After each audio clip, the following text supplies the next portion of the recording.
वो खूबसूरती भी बेपनाह देखी जब मैंने मुस्कुराते हुए अपनी मां देखी, और उस मुस्कुराहट पे लग गया चार चांद तब जब मार्कशीट में प्लस 95% मार्क्स देखी। हेलो स्टूडेंट्स, मैं हूं यस मनी, आप लोगों का फिजिक्स टीचर। मैंने कहा था क्रैश कोर्स ला रहा हूं हर एक चैप्टर का। पहले हर एक चैप्टर का वन शॉट दूंगा, उसके बाद उससे रिलेटेड सारा इंपॉर्टेंट क्वेश्चंस दूंगा मेरे बच्चों आपके एग्जाम पैटर्न के अकॉर्डिंग। फिर एनसीईआरटी का क्वेश्चन और प्रीवियस ईयर क्वेश्चन दूंगा कंप्लीट। फिर दूसरे चैप्टर में, तीसरे चैप्टर में, ऐसे करके सारे चैप्टर को पढ़ा दूंगा, ठीक है। लेकिन इससे पहले, डिटेल से पहले एक चीज बात कि जो नए वाले स्टूडेंट्स है वो चैनल को सब्सक्राइब, लाइक, शेयर वो तो कर ही दीजिएगा। ये जो नंबर दिख रहा है स्क्रीन पे, इसे सेव करिए और इस पे व्हाट्सएप पे मैसेज कर दीजिएगा अपना नाम और बोर्ड लिख करके किस बोर्ड से हैं, और उसके बाद मेरे बच्चों वहां पे चला जाएगा आप लोगों को व्हाट्सएप ग्रुप का लिंक, उसमें ज्वाइन हो जाइएगा व्हाट्सएप ग्रुप में, ताकि पीडीएफ वगैरह मिलते रहे। टेलीग्राम पे एमिंग हाई चैनल है, इसमें ज्वाइन हो जाइएगा।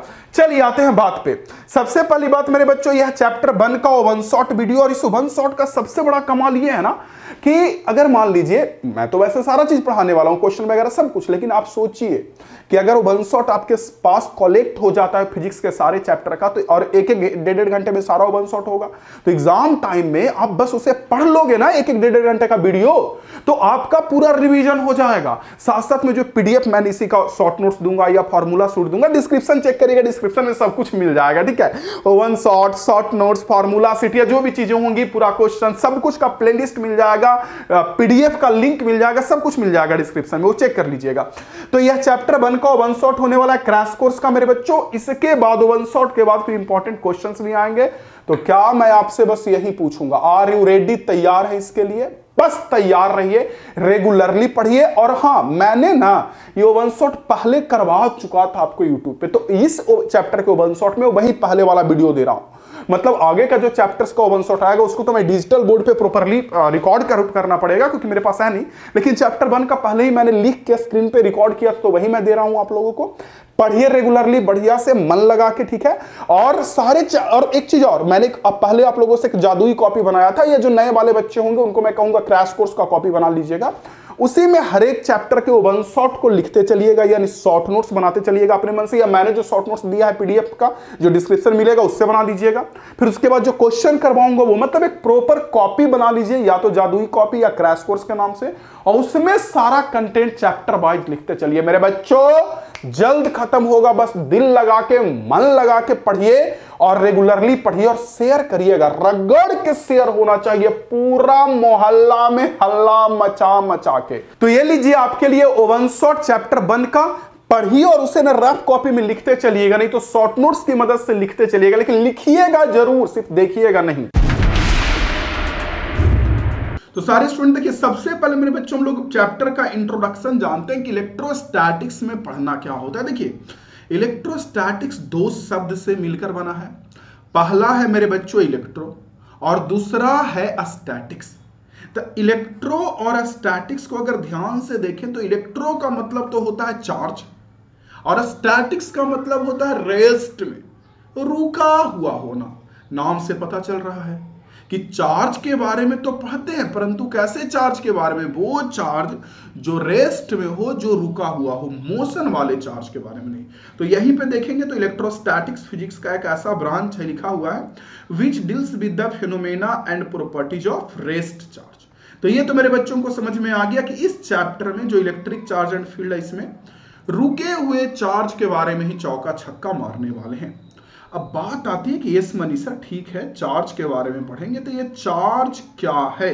फिर से मैं बता दूं कि जितना पढ़ा रहा हूं इसका शॉर्ट नोट्स बढ़िया से लिखा हुआ आपको डिस्क्रिप्शन में मिल जाएगा, या एमिंग हाई टेलीग्राम चैनल पे चले जाइए, या जो नंबर दिया उस पर कॉल करके या व्हाट्सएप पे मैसेज करके आप ग्रुप वगैरह में भी ऐड हो जाइएगा, तो वो काम जरूर करिएगा। तो मैंने बोला मेरे बच्चों आप लोगों से कि चार्ज क्या है, चार्ज के बारे में जानेंगे तब तो रेस्ट चार्ज के बारे में पढ़ेंगे। देखिए चार्ज क्या है, तो कोई भी बॉडी का एटम होता है, एटम का सब एटॉमिक पार्टिकल कौन होता है? इलेक्ट्रॉन, प्रोटॉन, न्यूट्रॉन, ये सब एटम से भी छोटा होता है। तो किसी भी सब एटॉमिक पार्टिकल का ना प्रॉपर्टी होता है चार्ज, जिसके कारण अगर उस बॉडी को, चार्ज बॉडी को इलेक्ट्रिक फील्ड में रखा जाए या मैग्नेटिक फील्ड में भी रखा जाए, तो उस चार्ज बॉडी पे फोर्स लगता है।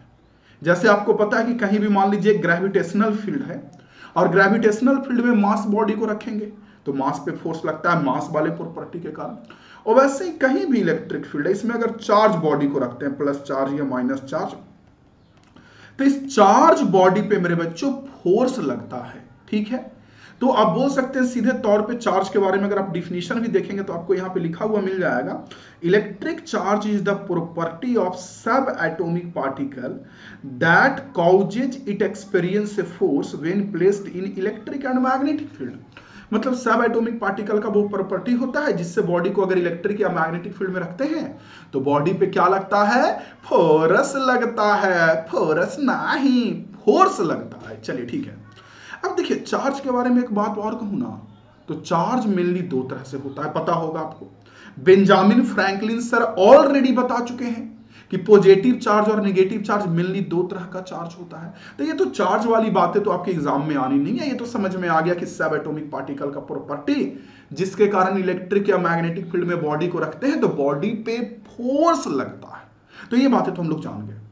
हमें जानना असली है कि बॉडी को चार्ज कैसे किया जाता है, यानी बेसिक कॉन्सेप्ट ऑफ चार्जिंग। किसी भी बॉडी को चार्ज करने का मेरे बच्चों बेसिक कॉन्सेप्ट क्या होता है, मेनली तरीका क्या होता है। अब सुनिए क्या होता है बेसिक कॉन्सेप्ट बॉडी को चार्ज करने का। जैसे कोई भी बॉडी में इलेक्ट्रॉन प्रोटॉन होता है, न्यूट्रॉन भी होता है, तो न्यूट्रॉन को तो खैर हटा दीजिए, उसमें तो कोई चार्ज ही नहीं होता है। और आपको पता होगा कि इलेक्ट्रॉन पे निगेटिव होता है -1.6 इंटू 10⁻⁻19 कूलम, और प्रोटॉन पे इतने का ही पॉजिटिव होता है। मेरे बच्चों को पता होगा इलेक्ट्रॉन पे जितने का निगेटिव मेरे बच्चों, प्रोटॉन पे उतने का पॉजिटिव, और इस वजह से कोई भी बॉडी न्यूट्रल होता है नहीं, क्योंकि भगवान का करिश्मा देखिए, जितना इलेक्ट्रॉन अगर है बॉडी के अंदर तो उतना ही मेरे बच्चों बॉडी में प्रोटॉन भी होता है। कोई भी बॉडी में जितना इलेक्ट्रॉन उतना प्रोटॉन, और इसकी वजह से क्या होता है कि जितने का निगेटिव चार्ज उतने का पॉजिटिव चार्ज, और कोई भी बॉडी न्यूट्रल होता है, ठीक, तो वो तो न्यूट्रल होता है। लेकिन हमें बॉडी को चार्ज करने का बेसिक कॉन्सेप्ट देखना है, कैसे बॉडी को चार्ज किया जाता है। तो किसी भी बॉडी से जब इलेक्ट्रॉन को बाहर निकाला जाता है, इलेक्ट्रॉन बाहर निकलेगा, तो अगर इलेक्ट्रॉन बाहर निकलेगा तो बॉडी के अंदर निगेटिव चार्ज की कमी होगी, क्योंकि इलेक्ट्रॉन के पास देखिए निगेटिव चार्ज होता है ना निगेटिव। तो इस वजह से बॉडी पॉजिटिव चार्ज हो जाता है। फिर से मैं बोल रहा हूं, बॉडी से अगर इलेक्ट्रॉन निकलेगा, बॉडी में इलेक्ट्रॉन की कमी आएगी, तो इसकी वजह से निगेटिव चार्ज की कमी आएगी और बॉडी पॉजिटिव होगा। लेकिन वहीं अगर कोई भी बॉडी इलेक्ट्रॉन गेन करता है, ग्रहण करता है, आ, तो इस कारण से उस बॉडी में इलेक्ट्रॉन की बढ़ोतरी होती है, नंबर इंक्रीज होता है मेरे बच्चों, एक्सेस इलेक्ट्रॉन बॉडी के अंदर होता है, और इसकी वजह से बॉडी निगेटिव हो जाता है। तो ये तो खैर मेरे बच्चों को समझ में आ गया, इलेक्ट्रॉन बाहर निकलेगा तो पॉजिटिव चार्ज, और इलेक्ट्रॉन अंदर जाएगा तो बॉडी में निगेटिव आएगा तो निगेटिव चार्ज। अब देखिए एक इलेक्ट्रॉन के पास चार्ज होता है ये वाला E के बराबर, हालांकि E बोलते हैं इस वैल्यू को सिर्फ 1.6 इंटू 10⁻⁻19 को, ठीक है। तो अगर एक इलेक्ट्रॉन के पास E होता है चार्ज, तो अगर n इलेक्ट्रॉन निकलेगा तो चार्ज कितने का आएगा, +ne। एक के पास E तो n इलेक्ट्रॉन के पास Ne, और वही मेरे बच्चों अगर n इलेक्ट्रॉन बॉडी के अंदर जाएगा तो चार्ज कितने का आएगा, -ne। तो ये एक फॉर्मूला आता है इलेक्ट्रोस्टैटिक्स चैप्टर में, सबसे पहला फॉर्मूला Q = +-ne। प्लस कब, जब इलेक्ट्रॉन बाहर जाएगा, माइनस कब, जब इलेक्ट्रॉन अंदर आएगा। इस पे सर क्वेश्चन कैसा पूछा जाएगा, तो इस पे क्वेश्चन इस तरह से पूछा जाएगा कि आपको इलेक्ट्रॉन का नंबर दिया हुआ रहेगा मेरे बच्चों n, और आपसे पूछेगा कि कितना चार्ज हुआ। जैसे बोलेगा किसी बॉडी से अगर 200 इलेक्ट्रॉन बाहर निकल गया तो बॉडी पे कितने का चार्ज होगा, तो n तो आपको पता ही है 200, और E भी आपको पता है, तो n भी पुट करेंगे, E भी पुट करेंगे, वहां से Q निकाल लेंगे। या कभी कभी हो सकता है आपको ये पूछे मेरे बच्चों कि कोई बॉडी है उसके अंदर इलेक्ट्रॉन डाल दिए हैं 200, तब कितने का चार्ज होगा, तो -ne कर दीजिएगा, बॉडी के अंदर जाएगा तो फाइनली समझ में आ गया चार्ज क्या है। बॉडी का, किसी भी एटम का सब एटॉमिक पार्टिकल होता है जिसकी वजह से किसी बॉडी पर इलेक्ट्रिक या मैग्नेटिक फील्ड में फोर्स लगता है। तो चार्ज समझ में आ गया। चार्ज करने का बेसिक कॉन्सेप्ट क्या है, तो अगर कोई भी बॉडी से इलेक्ट्रॉन बाहर निकलता है तो बॉडी पे चार्ज आता है प्लस Ne का, और इलेक्ट्रॉन अंदर जाता है तो बॉडी पे चार्ज आता है माइनस Ne का। सीधे शब्द में बोल सकते हैं कि transfer of electron he body के चार्ज करने का बेसिक कॉन्सेप्ट होता है। इलेक्ट्रॉन जाएगा तभी ना बॉडी चार्ज होगा, या आएगा तभी ना। सर प्रोटॉन, बउआ प्रोटॉन न्यूक्लियस के अंदर होता है, बिल्कुल बीच बीच में, उसके साथ छेड़खानी नहीं, ठीक है ना, वो बिल्कुल सेफ जोन में है, इसलिए इलेक्ट्रॉन ही अंदर या बाहर होता है। तो ये चीजें समझ में आ गई। क्वेश्चन कैसे पूछेगा, इलेक्ट्रॉन का नंबर देके चार्ज पूछेगा। कभी कभी ना आपको चार्ज देके इलेक्ट्रॉन पूछेगा, जैसे चार्ज की वैल्यू जो यहां क्यू दे दिया रहेगा, और पूछेगा इस चार्ज के लिए कितने इलेक्ट्रॉन या प्रोटॉन की जरूरत है, तो आप निकाल लीजिएगा n equal to Q by E करके। जैसे Q equal to N E किए तो n equal to Q by E करिएगा ना आप, तो Q का वैल्यू पुट करिएगा, E आपको पता ही है, वहां से निकाल लीजिएगा।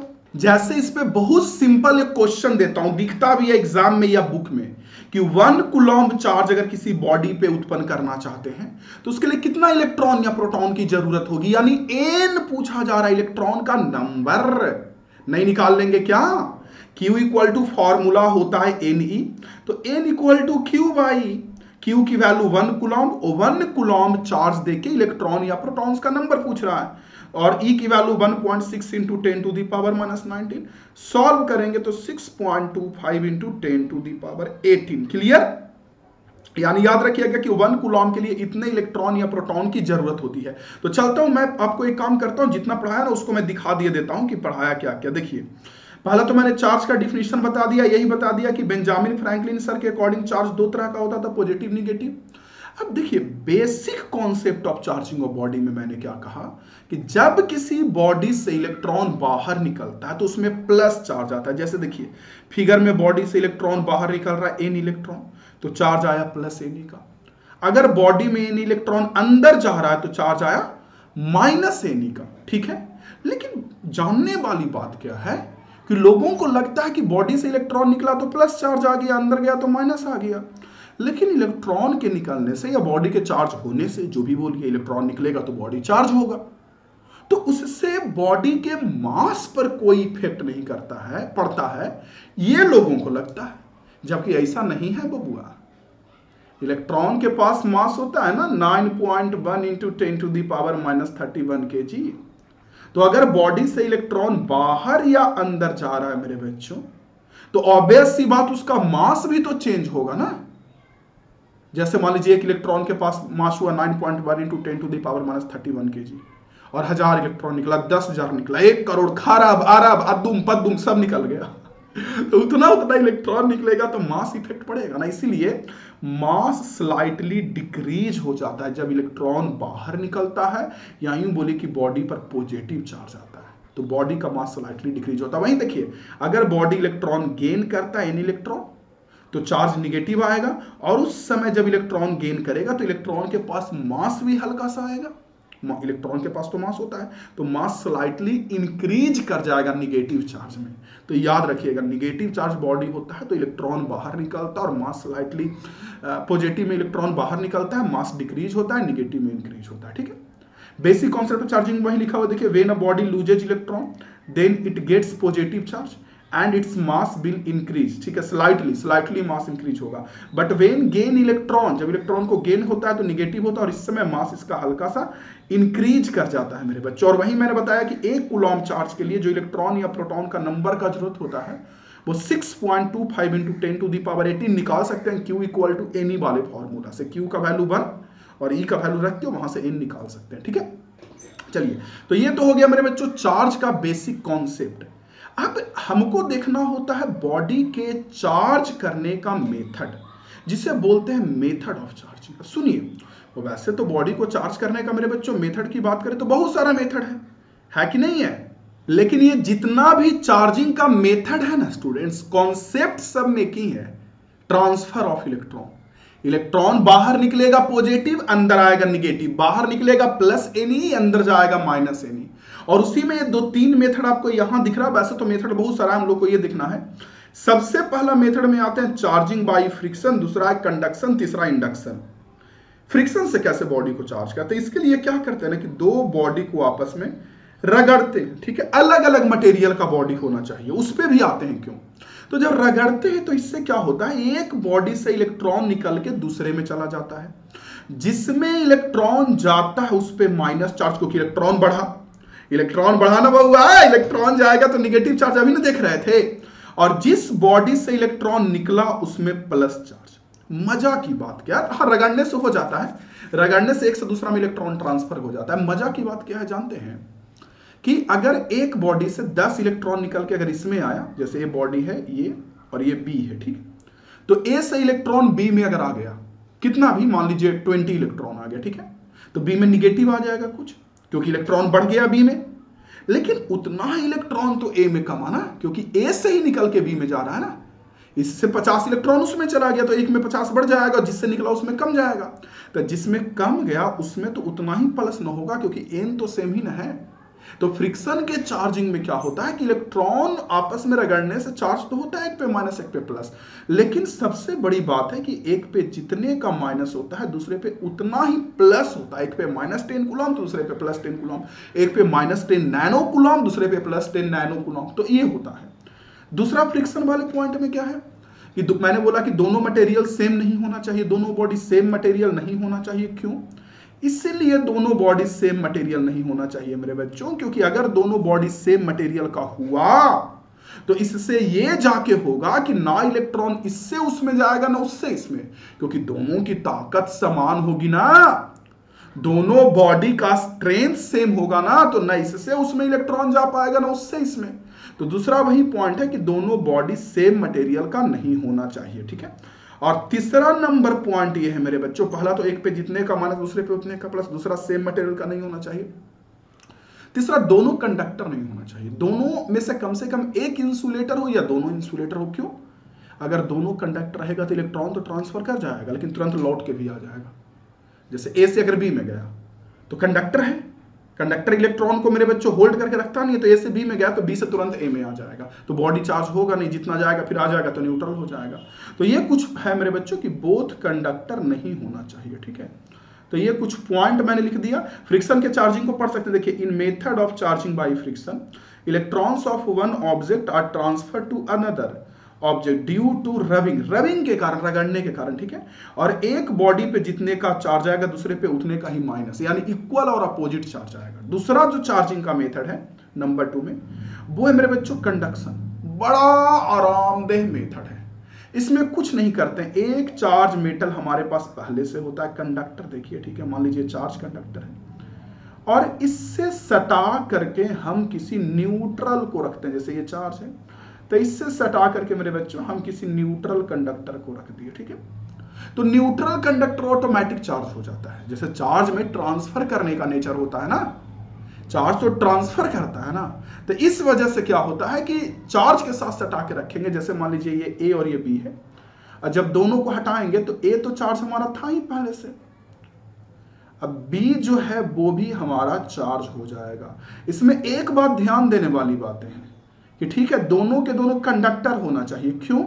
कंडक्टर रहेगा तभी ना अपने आप चार्ज ट्रांसफर करेगा, ऐसे तो ट्रांसफर करेगा तब ना अपने आप चार्ज ट्रांसफर करेगा। और एक बात और मेरे स्टूडेंट्स, कि जैसे मान लीजिए इस पे शुरू में 20 कूलम था, ठीक है, और ये न्यूट्रल है तो इसमें 0 कूलम, मतलब कोई चार्ज नहीं है। तो जब दोनों को टच करेंगे तो टोटल चार्ज तो सेम ही रहेगा ना, क्योंकि एक से दूसरा में ट्रांसफर किया है। तो अगर इसमें 12 कूलम बचता है तो इसमें कितना बचेगा? 8 कूलम, क्योंकि 12 + 8 20, अब पहले भी 20 + 0 20, तो चार्ज तो सेम रहना है। कभी कभी बच्चों को लगता है कि सर इसमें 20 हो गया और इसमें चार्ज आ गया तो भी ए में 20 बचेगा पहला वाला में। भैया चार्ज जन्म लिया भैया, ऐसे बोल के ना पढ़ाएंगे भैया बल्कि एक में 20 है, एक में 0 कूलम अगर चार्ज है मेरे बच्चों, तो ये होगा कि आधा आधा भी चार्ज हो सकता है, 10 कूलम भी हो सकता है 10 कूलम, नो डाउट। लेकिन इसका मतलब ये नहीं कि चार्ज अलग से एक्स्ट्रा उत्पन्न होगा। सर तो आपने 12 8 क्यों लिया? आपने एक में 12 और दूसरे में 8 क्यों लिया?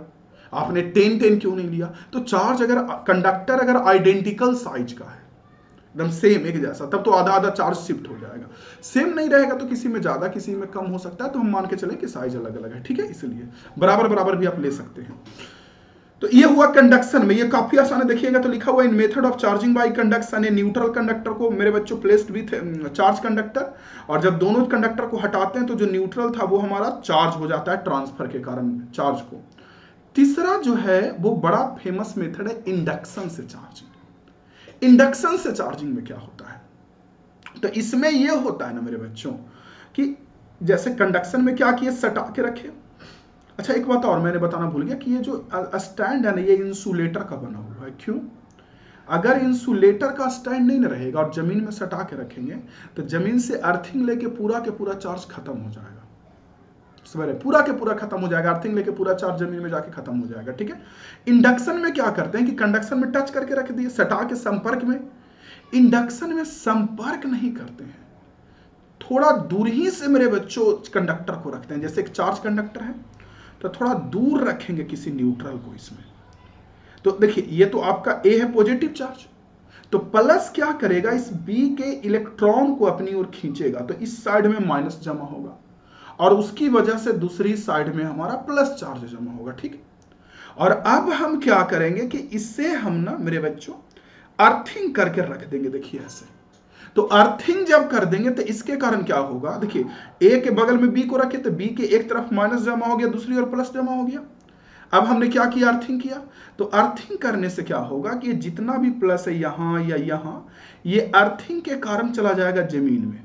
फिर प्रश्न होगा मेरे बच्चों कि सर आपने तो कहा प्लस नहीं जाता है, तो बोल सकते हैं कोई दिक्कत नहीं है। आप ज्यादा समझदार है तो ये बोलिए इलेक्ट्रॉन आके प्लस को बैलेंस कर लेगा, मैनेज कर लेगा, खत्म कर देगा। यानी यहां से फाइनली ये बोल सकते हैं कि यहां से प्लस चार्ज जो था, जो मैंने बनाया फिगर में, ये खत्म हो जाएगा।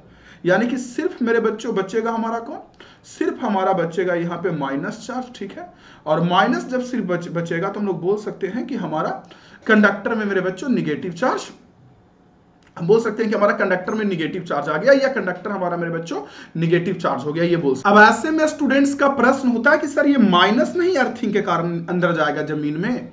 नहीं, क्योंकि ये प्लस इसको अट्रैक्ट करके रखा है ना, माइनस को अपनी ओर खींच के रखा है ना, तो बॉडी हमारा निगेटिव चार्ज होगा। अगर मान लीजिए इस कंडक्टर पे निगेटिव है, जैसे मान लीजिए इस कंडक्टर पे निगेटिव है, जो चार्ज है उस पर, ठीक है, तो इसके बगल में रखेंगे उस, तो इस साइड में पॉजिटिव जमा होगा, इस साइड में निगेटिव, और इस साइड अर्थिंग कर दीजिए, अर्थिंग कर देंगे तो निगेटिव चला जाएगा जमीन में, बॉडी में से पॉजिटिव बच जाएगा। तो ये भी बॉडी को चार्ज करने का एक तरीका। और इंडक्शन से ना मेरे बच्चों एक कंडक्टर को नहीं, कई बार दो को भी चार्ज किया जाता है, वो भी मैं आपको बता देता हूं। देखिए तो इंडक्शन में क्या होता है कि मान लीजिए आपके पास एक प्लस चार्ज, देख लीजिए, दिख रहा है आपको, जी सर दिख रहा है। तो इंडक्शन में आपके पास एक प्लस चार्ज बॉडी है, ठीक है, और इसके बगल में एक नहीं बल्कि दो न्यूट्रल कंडक्टर को रखते हैं। दिखा, इसके बगल में एक नहीं मेरे बच्चों, दो न्यूट्रल कंडक्टर को रखते हैं। तो इसकी वजह से एक साइड में माइनस जमा होगा प्लस के कारण, ना दूसरी साइड में प्लस जमा होगा। तो जैसे ये कंडक्टर ए है, एक बी हो गया, एक सी हो गया, तो दोनों को अलग कर देंगे, बी और सी दोनों को अलग कर देंगे। इसकी वजह से क्या हुआ मेरे बच्चों, बी पे माइनस जमा हो जाएगा और सी पे कैसा जमा हो जाएगा, प्लस जमा हो जाएगा। नहीं, दोनों को अलग कर देंगे तो बी में माइनस बच जाएगा ये, और सी में हमारा प्लस। तो ये भी एक चार्ज करने का तरीका होता है। तो आप पढ़ेंगे तो साफ साफ लिखा हुआ, देखिए lastly the induction charge is the charging method that charges मेरे बच्चों an object without actual touching. Actual touching के बिना ये चार्ज करता है the object to any another object, ठीक है, बिना टचिंग। फिर कह रहा है मेरे बच्चों, charging by induction process is where the charge particle is held near the uncharge मेरे बच्चों मटेरियल, ठीक ना, चार्ज को अनचार्ज के नजदीक रखते हैं, और उसके और एक साइड मेरे बच्चों ग्राउंडेड होता है। इसके कारण क्या होता है कि उस पे चार्ज वगैरह के कारण फ्लो हो जाता है अर्थ में, और फिर आपका मटेरियल जो होता है वो क्या हो जाता है, अपोजिट, मतलब चार्ज जो है वो अपोजिट पोलैरिटी का आपका जमा हो जाता है, एक और माइनस दूसरी ओर प्लस, और फिर उसके बाद फिर ग्राउंड जब कर देते हैं तो चार्ज जमीन में जाके खत्म हो जाता है और एक तरफ चार्ज रह जाता है। तो आप इसे देख सकते हैं तीन मेथड, लेकिन तीनों मेथड का कॉन्सेप्ट एक ही है। क्या कॉन्सेप्ट यही है मेरे बच्चों की, ट्रांसफर ऑफ इलेक्ट्रॉन। अब हमको अगला जो काफी इंपॉर्टेंट और जो पढ़ना है वो मेरे स्टूडेंट्स हमें पढ़ना है क्या, प्रॉपर्टी ऑफ चार्ज। ये इंपॉर्टेंट और सच में काफी इंपॉर्टेंट है प्रॉपर्टी ऑफ चार्ज, जिससे एग्जाम, वैसे तो मेरे स्टूडेंट डायरेक्टली क्वेश्चन बहुत कम ही आता है इस पे, लेकिन लास्ट में जो दो प्रॉपर्टी है ना, कंजर्वेशन और क्वांटाइजेशन, उससे क्वेश्चन दिखता है एग्जाम में। तो चलिए देखिए यहां पे सबसे पहला प्रॉपर्टी तो दुनिया का हर एक स्टूडेंट जानते हैं कि सेम चार्ज रिपेल करता है, अपोजिट चार्ज अट्रैक्ट करता है। यानी अगर प्लस प्लस दो चार्ज है तो ये चार्ज इसको रिपेल करेगा और ये वाला मेरे बच्चों इसको इधर रिपेल करेगा। माइनस माइनस है तो भी एक दूसरे को रिपेल करेगा, लेकिन एक पे प्लस और एक पे माइनस है तो रिपेल ना करके मेरे बच्चों अट्रैक्ट करेगा। क्लियर ना? तो सेम चार्ज रिपेल करेगा लेकिन अपोजिट चार्ज एक दूसरे को अट्रैक्ट करेगा, पहला। दूसरा प्रॉपर्टी चार्ज ट्रांसफरेबल नेचर का होता है, यानी कि अगर चार्ज कंडक्टर को न्यूट्रल के साथ रखते हैं ना तो चार्ज अपने आप ट्रांसफर कर जाता है। उसके लिए उसको कोई पकड़ के लेकर जाने की जरूरत नहीं है। जैसे हीट अपने आप ट्रांसफर करता है वैसे चार्ज भी ट्रांसफर कर जाता है। अगला चार्ज न सिंपल एडिटिव रूल जो अलजेब्रा का होता है, जोड़ घटाव का नियम, 2 coulomb plus 4 coulomb, 8 coulomb plus 2 coulomb, -2 plus 10, तो जो सिंपल आता है ना प्लस माइनस का, उस रूल को फॉलो करता है जिसको बोलते हैं एडिटिव रूल को फॉलो करना। और अगला है चार्ज मेरे बच्चों ऑलवेज एसोसिएटेड विथ मास, यानी चार्ज वही होता है जहां मास हो। कोई भी जैसे किसी भी बॉडी को आप चार्ज करेंगे तो उसके पास मास तो रहेगा, यानी मास जहां वहीं चार्ज रहेगा। लेकिन ये जरूरी नहीं कि जहां मास हो वहां चार्ज हो ही, क्योंकि अगर कोई भी बॉडी है तो उसमें मास तो रहेगा लेकिन वो तो न्यूट्रल भी हो सकता है। तो वही है, charge is always associated with mass but it is not necessary that mass is always associated with charge. Idea लग गया मेरे बच्चों को ये चीजें? चलिए, तो मेरे स्टूडेंट्स को समझ में आ गया चार्ज हमेशा मास के साथ जुड़ा हुआ रहता है, लेकिन जरूरी नहीं कि मास हमेशा मेरे बच्चों चार्ज के साथ जुड़ा हुआ ही रहे। 5वां नंबर प्रॉपर्टी पे आए तो 5वां नंबर क्या कह रहा है? If A charge is at rest, important property है ये, काफी इंपॉर्टेंट, कि अगर कोई, सुन लीजिए पहले मैं बता देता हूं फिर पढ़ा दूंगा वहां से, कि अगर कोई चार्ज रेस्ट में, मीन्स अगर कोई चार्ज रुका हुआ हो, ठीक है, तो अगर कोई चार्ज रुका रहेगा तो इसके चारों ओर सिर्फ और सिर्फ मेरे बच्चों इलेक्ट्रिक फील्ड उत्पन्न होगा। ओनली इलेक्ट्रिक फील्ड इसके चारों ओर उत्पन्न होगा अगर कोई चार्ज रुका हुआ है तो, ठीक है, चल नहीं रहा है तो।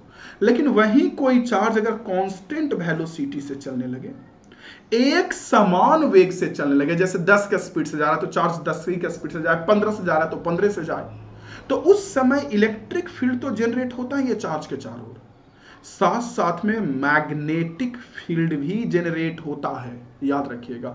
और वही चार्ज में जब एसिलरेशन हो, एसिलरेशन समझते हैं, चार्ज का वेलोसिटी का बढ़ना, वेलोसिटी का घटना, ये सब अगर चार्ज में हो, तो अगर चार्ज में एसिलरेशन हो मेरे बच्चों, तो इसके कारण इलेक्ट्रोमैग्नेटिक वेव उत्पन्न होता है चार्ज के चारों। समझ रहे हैं? रुका हुआ हो सिर्फ इलेक्ट्रिक फील्ड, कांस्टेंट वेलोसिटी से चल रहा है यानी कि कोई एक्सेलरेशन नहीं हो, तो इलेक्ट्रिक फील्ड के साथ साथ मैग्नेटिक फील्ड। वही चार्ज में एक्सेलरेशन हो यानी वेलोसिटी इंक्रीज करे, डिक्रीज करे या डायरेक्शन चेंज हो जो भी, तो उस समय उससे एनर्जी रेडिएट होता है इलेक्ट्रोमैग्नेटिक वेव के फॉर्म में। और अगला जो प्रॉपर्टी है, ये तो पढ़ ही लिया आप लोग, अगला प्रॉपर्टी है कि चार्ज ना वेलोसिटी पे डिपेंड नहीं करता, इंडिपेंडेंट होता है। जैसे देखिए, मास ना वेलोसिटी पे डिपेंड करता है। अगर कोई बॉडी रुका हुआ है, उस पर मास m है और वो भी वेलोसिटी से चलने लगेगा तो मास उस पर हो जाता है मेरे बच्चों, जैसे शुरू में मान लीजिए m0 है तो बाद में मास हो जाता है m0 इंटू 1 - v²/c²। मास बदल जाता है, उसमें काइनेटिक मास आ जाता है, आइंस्टीन सर बता के जा चुके हैं। लेकिन अगर कोई बॉडी रुका हुआ है, उसमें चार्ज q है, तो वो कितना भी वेलोसिटी से क्यों ना चले, चार्ज q ही रहेगा, क्योंकि चार्ज वेलोसिटी पे डिपेंड नहीं करता है। आइडिया लग गया ये प्रॉपर्टी? लास्ट में मेरे बच्चों 2 प्रॉपर्टी और है जो काफी जरूरी है, एक कंजर्वेशन मेरे बच्चों और एक बचता है हमारा क्वांटाइजेशन। तो ये दोनों के दोनों ना काफी इंपॉर्टेंट है, कंजर्वेशन भी और क्वांटाइजेशन भी। चलिए दोनों के दोनों को आपको हम समझाते हैं बढ़िया से। और ये कंजर्वेशन वाला जो प्रॉपर्टी है ना नेक्स्ट, वो बड़ा मतलब इजी है मेरे बच्चों। ये कहता है कि चार्ज को ना तो क्रिएट कर सकते हैं ना डिस्ट्रॉय कर सकते हैं, बस एक बॉडी से दूसरे बॉडी में ट्रांसफर कर सकते हैं बस। जैसे आप लोग को ये बात पता भी होगा कि चार्ज तो होता है इलेक्ट्रॉन, मुझसे तो डिस्ट्रॉय कर नहीं सकते, एक बॉडी से दूसरे बॉडी में ट्रांसफर कर सकते, बस यही है कंजर्वेशन ऑफ चार्ज। तो कई बार पूछता है कि what do you mean conservation of charge, तो बोल सकते हैं कि हम according to conservation of charge it neither be created nor be destroyed but it can be transfer from one body to other. तो इसको एक से दूसरा में बस क्या करके आ सकते हैं, ट्रांसफर कर सकते हैं बस, ठीक है। और एक जो बहुत इंपॉर्टेंट है, चार्ज इज क्वांटाइज्ड। इसको देख करके बहुत सारे लोग रहते हैं कि सर चार्ज क्वांटाइज्ड है, क्या होता है क्वांटाइजेशन? देखिए क्वांटाइजेशन का मतलब क्या होता है कि अगर मान लीजिए कोई बॉडी है, ठीक है, तो इस पे जो चार्ज उत्पन्न होगा ना, एक फिक्स मात्रा का इंटीग्रल मल्टीपल होगा, इंटीजर में मल्टीपल, 1 गुना 2 गुना 3 गुना 4 गुना, ऐसे 2.3 या 5.2 या 9.8 गुना नहीं होगा। जैसे अभी आप लोगों ने देखा कि बॉडी से इलेक्ट्रॉन निकलेगा या बॉडी के अंदर इलेक्ट्रॉन जाएगा तो बॉडी चार्ज होता है। तो अगर मान लीजिए बॉडी से 1 इलेक्ट्रॉन निकला तो चार्ज कितने का उत्पन्न होगा, 1 ही। 2 निकला तो 2 ही, 3 निकला तो 3, 4 निकला तो 4 ही। की वैल्यू पुट कर लेंगे, 1.6 इंटू 10 टू द पावर -19। क्या 2.5 यानी 2.5 चार्ज पॉसिबल है? ना जी ना। 3.8 यानी ई का फ्रैक्शन में चार्ज पॉसिबल है? नहीं ना। जब भी मेरे बच्चों ई का मल्टीपल रहेगा इंटीजर रहेगा, क्योंकि इलेक्ट्रॉन ट्रांसफर ही करता है इंटीजर नंबर में। इलेक्ट्रॉन 1 2 3 ऐसे ट्रांसफर हो रहा है।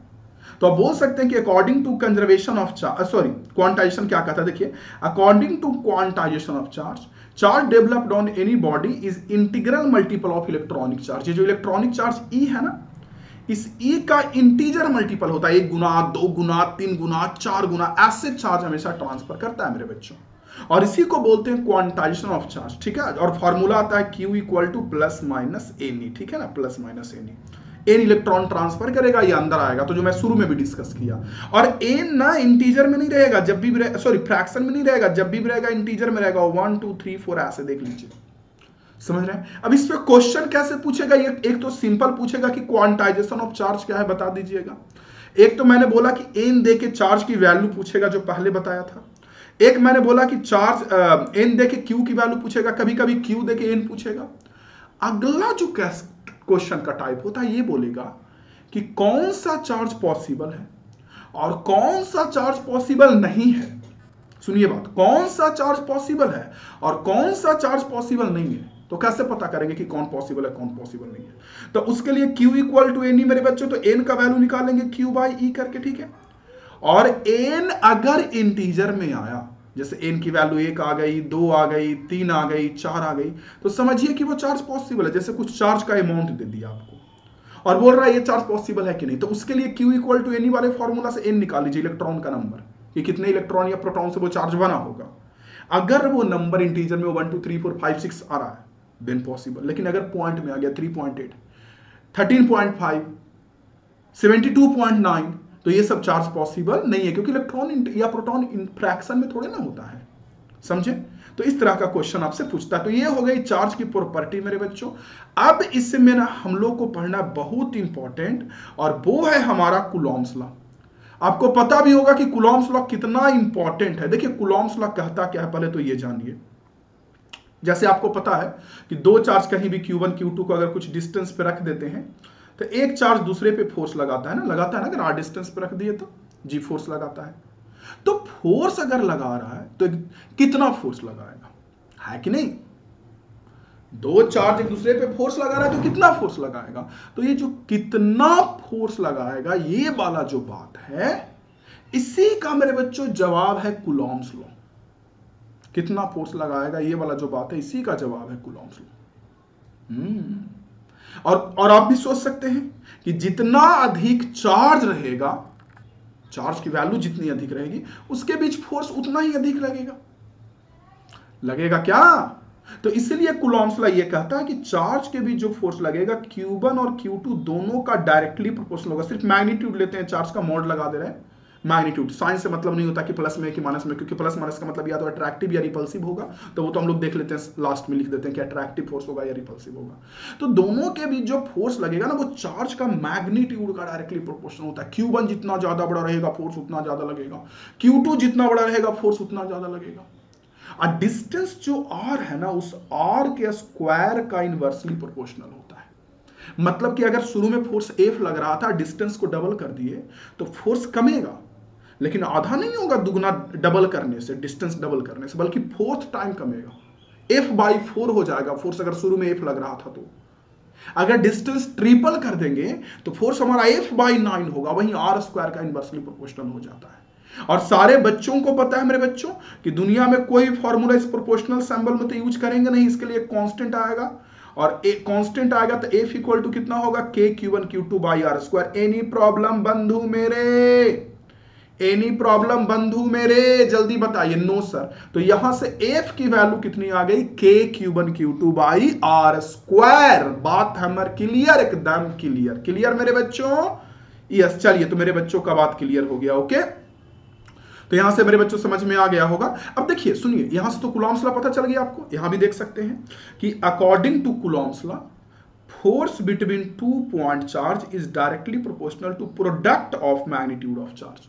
चार्ज जितना बड़ा रहेगा, देखिए Q1 Q2 का डायरेक्टली प्रोपोर्शनल है, यहां भी देखेंगे, या फिर मेरे स्टूडेंट्स अगर वहां नहीं देखेंगे तो आप यहां भी देख सकते हैं कि Q1 Q2 का डायरेक्टली प्रोपोर्शनल है, और inversely proportional square of distance का है, आर स्क्वायर का।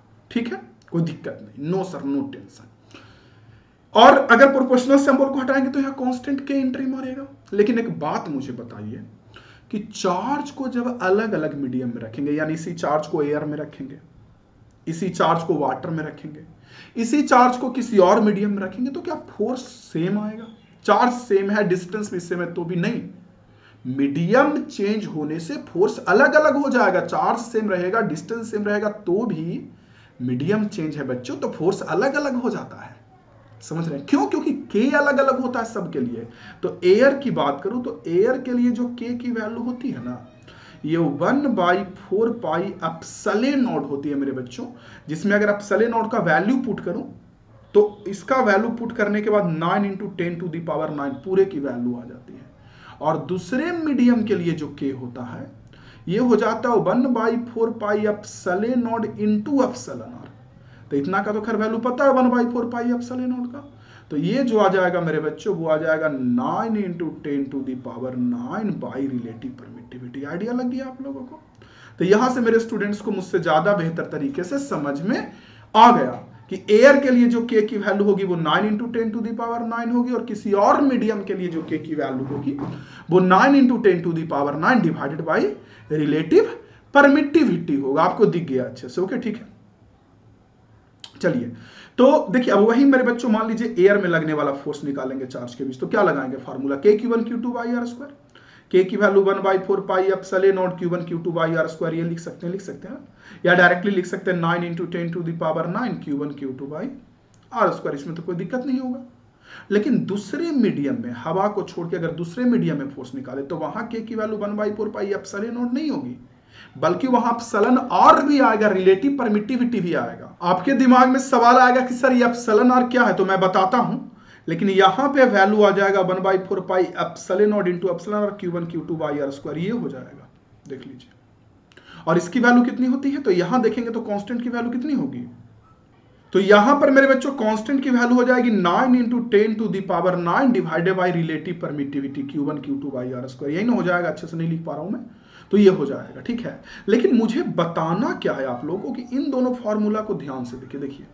एयर में लगने वाला फोर्स कितने का है, 9 × 10⁹ Q1 Q2 by r square, yes और नो। और मीडियम में लगने वाला फोर्स कितने का है, 9 × 10⁹ Q1 Q2 by r square. नीचे में एक एक्स्ट्रा आ रहा है रिलेटिव परमिटिविटी। ठीक है, तो अगर रिलेटिव परमिटिविटी को हटा दे एप्सिलॉन आर को, तो बाकी बचा हुआ तो हमारा एफ एयर ही है ना।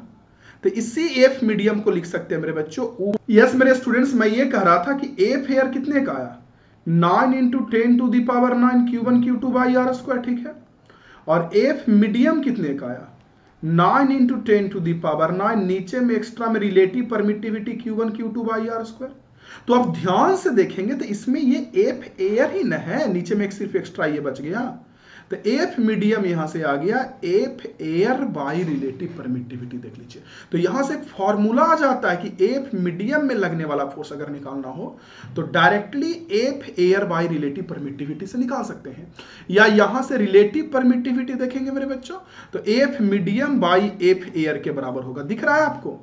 रिलेटिव परमिटिविटी देखेंगे तो F medium by F air के बराबर होगा। तो यहां से डिफिनेशन भी रिलेटिव परमिटिविटी का डिफाइन किया जाता है कि किसी भी मीडियम का, जैसे पानी हो, ऑयल हो, किसी का भी, वाटर ऑयल, किसी का भी रिलेटिव परमिटिविटी निकालना हो तो चार्ज के बीच एयर में लगने वाला फोर्स मीडियम, सॉरी गलत कर दिया, क्या एयर बाई मीडियम होगा, सॉरी।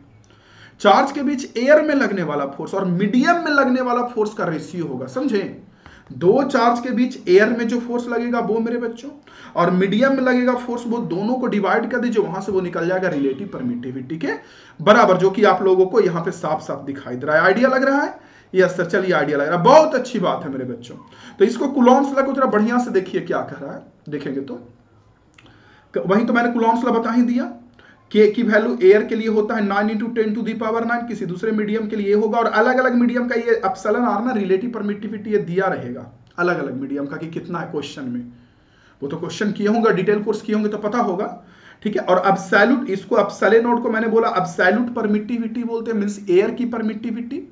कभी कभी बच्चों का प्रश्न होता है कि सर ये परमिटिविटी क्या होती है, तो परमिटिविटी ने चार्ज के बीच कनेक्शन को बताता है अलग अलग मीडियम में, क्योंकि अलग अलग मीडियम में देखिए चार्ज के बीच फोर्स अलग अलग लगता है, क्योंकि कनेक्शन अलग अलग होता है, तो वो कनेक्शन को बताता है। तो एयर का जो परमिटिविटी होता है या एब्सोल्यूट परमिटिविटी, उसकी वैल्यू होती है 8.85 × 10⁻⁻12, ठीक है।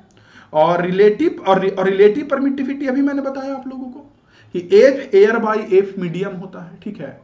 तो वो यूनिट लेस होता है, उसका कोई यूनिट नहीं होता रिलेटिव परमिटिविटी का, क्योंकि ये एफ एयर होता है बाई एफ मीडियम, तो ऊपर में एयर नीचे में मीडियम, तो इसका भी न्यूटन इसका भी न्यूटन, कट जाएगा, कोई यूनिट नहीं होगा, तो ये यूनिट लेस क्वांटिटी हो जाता है मेरे बच्चों रिलेटिव परमिटिविटी। और अलग अलग मीडियम का अलग अलग होता है। तो इसलिए यहां पे देखिए रिलेटिव परमिटिविटी का डिफिनेशन भी लिखा हुआ है कि रेशियो ऑफ एयर में लगने वाला फोर्स और मीडियम में लगने वाला फोर्स का रेशियो, आप देखेंगे तो दिखेगा यहाँ पे, एयर में लगने वाला फोर्स और मीडियम में लगने वाला फोर्स का रेशियो होता है रिलेटिव परमिटिविटी, ठीक है। और सबसे लास्ट में कूलॉम्स लॉ में एक और टॉपिक होता है सुपरपोजिशन ऑफ इलेक्ट्रिक फोर्स, पढ़े हैं मेरे बच्चों। देखिए सुपरपोजिशन कब यूज होता है, जैसे दो चार्ज कहीं रखा हुआ और उसके बीच फोर्स निकालना हो, तब तो आप कूलॉम्स लॉ अप्लाई कर देंगे, यस और नो। क्या लिखेंगे बताइए, तो फोर्स इक्वल टू अप्लाई कर देंगे मेरे बच्चों K₁Q2/r²। दो चार्ज कहीं भी रखा हुआ हो और उसके बीच फोर्स निकालना हो तो कूलॉम्स लॉ से फोर्स निकाल लेंगे K₁Q2/r²। लेकिन अगर दो से अधिक चार्ज हो तो दो से अधिक चार्ज को फोर्स निकालने के लिए मेरे बच्चों superposition of electric force apply होता है, ठीक है। इसमें जैसे मान लीजिए यहाँ पे कोई चार्ज है Q0 है, यहाँ पे कोई चार्ज है Q1, यहाँ पे कोई चार्ज है मेरे बच्चों Q2 और यहाँ पे कोई चार्ज कितना है Q3, ठीक है। और Q0 पे हमें कुल फोर्स निकालना है, Q0 पे सबके कारण कितना टोटल फोर्स लगेगा वो निकालना है। सुपरपोजिशन समझा रहा हूं आप लोगों को। तो Q0 पे जो फोर्स निकालना है, तो Q0 पे कौन कौन चार्ज फोर्स लगाएगा, क्या सिर्फ Q1 लगाएगा, नहीं। Q2 लगाएगा सिर्फ, नहीं। Q3 नहीं, या Qn लगाएगा, नहीं। सारा चार्ज फोर्स लगाएगा। Q1 भी रिपेल करेगा, अगर थ्योरी पढ़ रहे हैं तो मान के चलते कि सब प्लस प्लस है, तो Q1 भी रिपेल करेगा इधर F1 फोर्स से, Q2 भी रिपेल करेगा F2 फोर्स से, Qn भी रिपेल करेगा इधर Fn फोर्स से। तो इस जो Q0 पे जो नेट फोर्स होगा वो कितना होगा, हाँ आप ही बताइए नेट फोर्स कितना होगा। तो नेट फोर्स जो होगा ये तो सबका वेक्टर सम हो जाएगा F1 F2 F3 Fn का। तो यही कहता है सुपरपोजिशन की अगर मान लीजिए आपके पास बहुत सारा चार्ज हो और किसी एक चार्ज पे नेट फोर्स निकालना हो, तो जो अलग अलग चार्ज है वो जो फोर्स लगाएगा, अलग अलग चार्ज जैसे Q1 लगाएगा, Q2 लगाएगा, Qn लगाएगा, तो ये सारा जो चार्ज फोर्स लगाएगा उस सारे फोर्स का वेक्टर सम कर देंगे तो नेट फोर्स निकल जाएगा। देखिए लिखा हुआ है according to superposition of electric force net force on any charge due to system of charge is the vector sum of forces by all individual charge. और वही नेट फोर्स जो होगा F1 vector plus F2 vector plus Fn vector.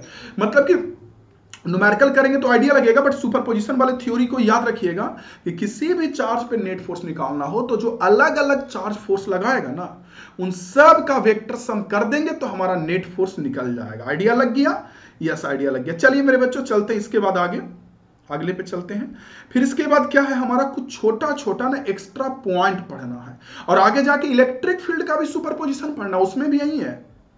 अभी तो force का था कि किसी पर भी नेट फोर्स निकालना हो तो जितना भी चार्ज है वो जो फोर्स लगाएगा सबका फोर्स अलग अलग निकाल देंगे कूलॉम्स लॉ से और उसको फिर वेक्टर के जैसा जोड़ देंगे। अब मेरे बच्चों क्या है, यूनिट ऑफ चार्ज छोटा सा टॉपिक है जो एक्स्ट्रा टर्म मैंने आप लोगों को पढ़ाया था। यूनिट ऑफ चार्ज में क्या होता है कि सबको पता है कि SI यूनिट तो मेरे बच्चों कूलॉम्ब होता है, चार्ज का होता है ना, लेकिन इसके अलावा CGS यूनिट भी कुछ होता है जिसको इलेक्ट्रोस्टैटिक यूनिट या स्टेट कूलॉम्ब भी बोलते हैं मेरे बच्चों। और एक और यूनिट होता है इलेक्ट्रोमैग्नेटिक यूनिट जिसको EMU भी बोलते हैं। तो इन दोनों में ना हो सकता है कभी कभी MCQ दिख जाए, वैसे तो कम चांसेस है लेकिन दिखता है। तो होता क्या है कि बच्चे गलती कहां करते हैं कि 1 कूलॉम्ब ना 3 × 10⁹ स्टैट कूलॉम्ब के बराबर होता है 1 कूलॉम्ब की वैल्यू। तो 1 कूलॉम की वैल्यू अगर 3 into 10 to the power 9 stat coulomb होता है, यहां तक तो सही है, बच्चे रट लेते हैं, यहां भी देखेंगे तो रट लेंगे बच्चे। लेकिन अगर एग्जाम में 1 स्टैट कूलॉम की वैल्यू पूछ दे किसके बराबर, तो बच्चा बोल देते हैं वही same 3 into 10 to the power 9, बोलते हैं कि हम तो एग्जाम में सही लिख के आए हैं, करके आए हैं। अरे भैया 1 coulomb 3 into 10 to the power 9 stat coulomb है भैया, तो 1 स्टैट कूलॉम इधर डिवाइड में ना भेजेंगे इसको इधर भैया, तो डिवाइड में भेजेंगे तो कितने का होगा, 1/3 इंटू 10 टू दी पावर 9 हो जाएगा ना, यानी 1/3 कितने का 0.33 या 10 टू दी पावर 9 ऊपर जाके 10 टू दी पावर -9, इतना कूलॉम हो जाएगा। तो यही गलती करते हैं बच्चे, ये ध्यान से देख लीजिएगा। या 1 कूलॉम मेरे बच्चों 0.1 EMU के बराबर होता है, देखिए यहाँ पे 1 कूलॉम 0.1 EMU के बराबर। तो अगर 1 EMU में पूछ दे तो 1/0.1 करेंगे तो यानी कितने का 10 कूलॉम हो जाएगा ना, 1 EMU 10 कूलॉम के बराबर हो जाएगा। तो ये ध्यान रखिएगा, वैसे ये बॉक्स याद रखिएगा और ध्यान रखिएगा कि किसमें कितना कौन पूछा जा रहा है। अगला कूलॉम्स लॉ का लिमिटेशन, जो कूलॉम्स लॉ भी हम पढ़े वो ऐसा नहीं है कि आंख बंद करके हमेशा के हमेशा उसको लगा ही दे। कूलॉम्स लॉ का भी कुछ लिमिटेशन होता है मेरे बच्चों, हमेशा नहीं लगा सकते, उसको देखना पड़ता है। जैसे पहला तो लिमिटेशन ये होता है कि कूलॉम्स लॉ मेरे बच्चों पॉइंट चार्ज के लिए अप्लाई होता है। पढ़े ना कि फोर्स होगा चार्ज के प्रोडक्ट का डायरेक्टली प्रोपोर्शनल, डिस्टेंस का स्क्वायर का इनवर्सली प्रोपोर्शनल कूलॉम्स लॉ में, तो वो तभी अप्लाई होता है जब चार्ज हमारा पॉइंट चार्ज हो। मीन्स कहने का मतलब ऐसा नहीं कि एक चार्ज इतना बड़ा है हाथी और दूसरा चार्ज है घोड़ा और उसके बीच मेरे बच्चों फोर्स निकालना हो तो कूलॉम्स लॉ अप्लाई करेंगे, नहीं, वो पॉइंट चार्ज के लिए अप्लाई होगा, ठीक है। दूसरा, डिस्टेंस जो चार्ज के बीच होता है ना कूलॉम्स लॉ में, आर से दिखाते हैं डिस्टेंस को, वो काफी छोटा नहीं होना चाहिए, not should be very very small. जो न्यूक्लियर डिस्टेंस होता है 10 टू दी पावर -15 मीटर, उससे तो कम से कम बड़ा चाहिए। और अगला मेरे बच्चों की कूलॉम्स लॉ ना रेस्ट चार्ज के लिए अप्लाई होता है, रुके हुए चार्ज के लिए। कोई चार्ज मोशन में होता है तो वहां कुछ कंडीशंस अलग है, उस पर मैं नहीं जाऊंगा, लेकिन आप डायरेक्टली जान लो कि रेस्ट चार्ज के लिए अप्लाई होता है, ठीक है। और अगला जो कूलॉम्बियन फोर्स है, जिसको हम कूलॉम्स लॉ से फोर्स निकालते हैं K1Q2/R² करके, उसका प्रॉपर्टी क्या क्या होता है, ये भी छोटा पॉइंट है। तो पहला तो ये इलेक्ट्रिक फोर्स है, चार्ज के बीच लगने वाला फोर्स है तो इलेक्ट्रिक फोर्स है। दूसरा सेंट्रल फोर्स है। सेंट्रल फोर्स का मतलब क्या कि अगर कोई चार्ज यहाँ पे है, कोई चार्ज यहाँ पे है, तो इसको जो ज्वाइन करने वाला सेंटर है ना, सेंटर ज्वाइन करने वाला सेंटर, तो ये ज्वाइन करने वाला सेंटर के एलोंग ही लगता है मेरे बच्चों। ये चार्ज का जो ज्वाइन करने वाला सेंटर अट्रैक्टिव लगे या फिर मेरे बच्चों रिपल्सिव लगे, चार्ज को जो ज्वाइन करने वाला सेंटर है उसी के एलोंग ये फोर्स लगता है। अगला मेरे बच्चों ये कंजर्वेटिव फोर्स होता है। अगला प्रॉपर्टी कंजर्वेटिव का मतलब कि इसके कारण जो वर्क डन होगा वो पाथ फॉलो पर डिपेंड नहीं करेगा, किस रास्ता से चार्ज को लेकर गया इस पर डिपेंड नहीं करेगा, वो इस पे डिपेंड करेगा कि इनिशियल पोजीशन क्या था, फाइनल पोजीशन क्या था, ठीक है। और अगला मेरे बच्चों क्या बोला, it is attractive as well as repulsive, ठीक है। ये अट्रैक्टिव नेचर का भी होता है, साथ साथ में रिपल्सिव नेचर का भी होता है। जैसे ग्रेविटेशनल फोर्स सिर्फ अट्रैक्टिव नेचर का होता है बउआ, लेकिन ये अट्रैक्टिव रिपल्सिव दोनों का होता है। और उसके बाद एक और एक्स्ट्रा टर्म में टॉपिक है Coulomb's law in vector form, ठीक है। वेक्टर फॉर्म में कूलॉम्स लॉ क्या है समझिए, देखिए स्केलर फॉर्म में तो सब जानते हैं K1Q2/R² फोर्स का, लेकिन उसको डायरेक्शन दिखाने के लिए अगर हमको F21 निकालना हो तो आप देखेंगे तो पता चलेगा कि R12 यूनिट वेक्टर हम लोग लगाते हैं मेरे बच्चों। यूनिट वेक्टर से डायरेक्शन पता चलता है। मुझे बताना क्या है कि अगर आप ये यूनिट वेक्टर लगाते हैं कैप वाला R12 कैप, तब तो नीचे में R² है, कोई दिक्कत नहीं। लेकिन अगर आप R12 वेक्टर लगाते हैं, यहां पे देख लीजिए, तो R12 अगर वेक्टर लगाएंगे तो यहां पे क्या होगा, हाँ मैं ये कह रहा था स्टूडेंट्स कि यहां R12 कैप लगाएंगे तब तो R² होगा, लेकिन R12 वेक्टर लगाएंगे तो नीचे में R³ होगा। ये बच्चे गलती करते हैं बस, बाकी तो कोई दिक्कत नहीं है। अगर आप F21 लगाते हैं तो यहाँ R12 वेक्टर दिखाना पड़ेगा, लेकिन अगर आप यूनिट वेक्टर लगाते हैं कैप में तब तो नीचे R² ही रहेगा।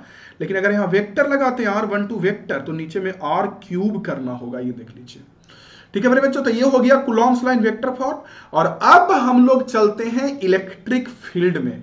इलेक्ट्रिक फील्ड भी तो हम लोग को पढ़ना है ना कि इलेक्ट्रिक फील्ड क्या होता है। देखिए इलेक्ट्रिक फील्ड क्या होता है, पहले बढ़िया से समझ लीजिए, समझा देता हूं आपको खूब बढ़िया से, देखिए फिर उसके बाद आगे उसको पढ़ाता हूं। जो लिखा हुआ है ना वो बताऊंगा कि कहां क्या है, पहले समझिए। देखिए इलेक्ट्रिक फील्ड क्या होता है, जैसे मान लीजिए मेरे बच्चों क्या होता है कि दो चार्ज को आप रखे, एक यहां और एक यहां, ठीक है।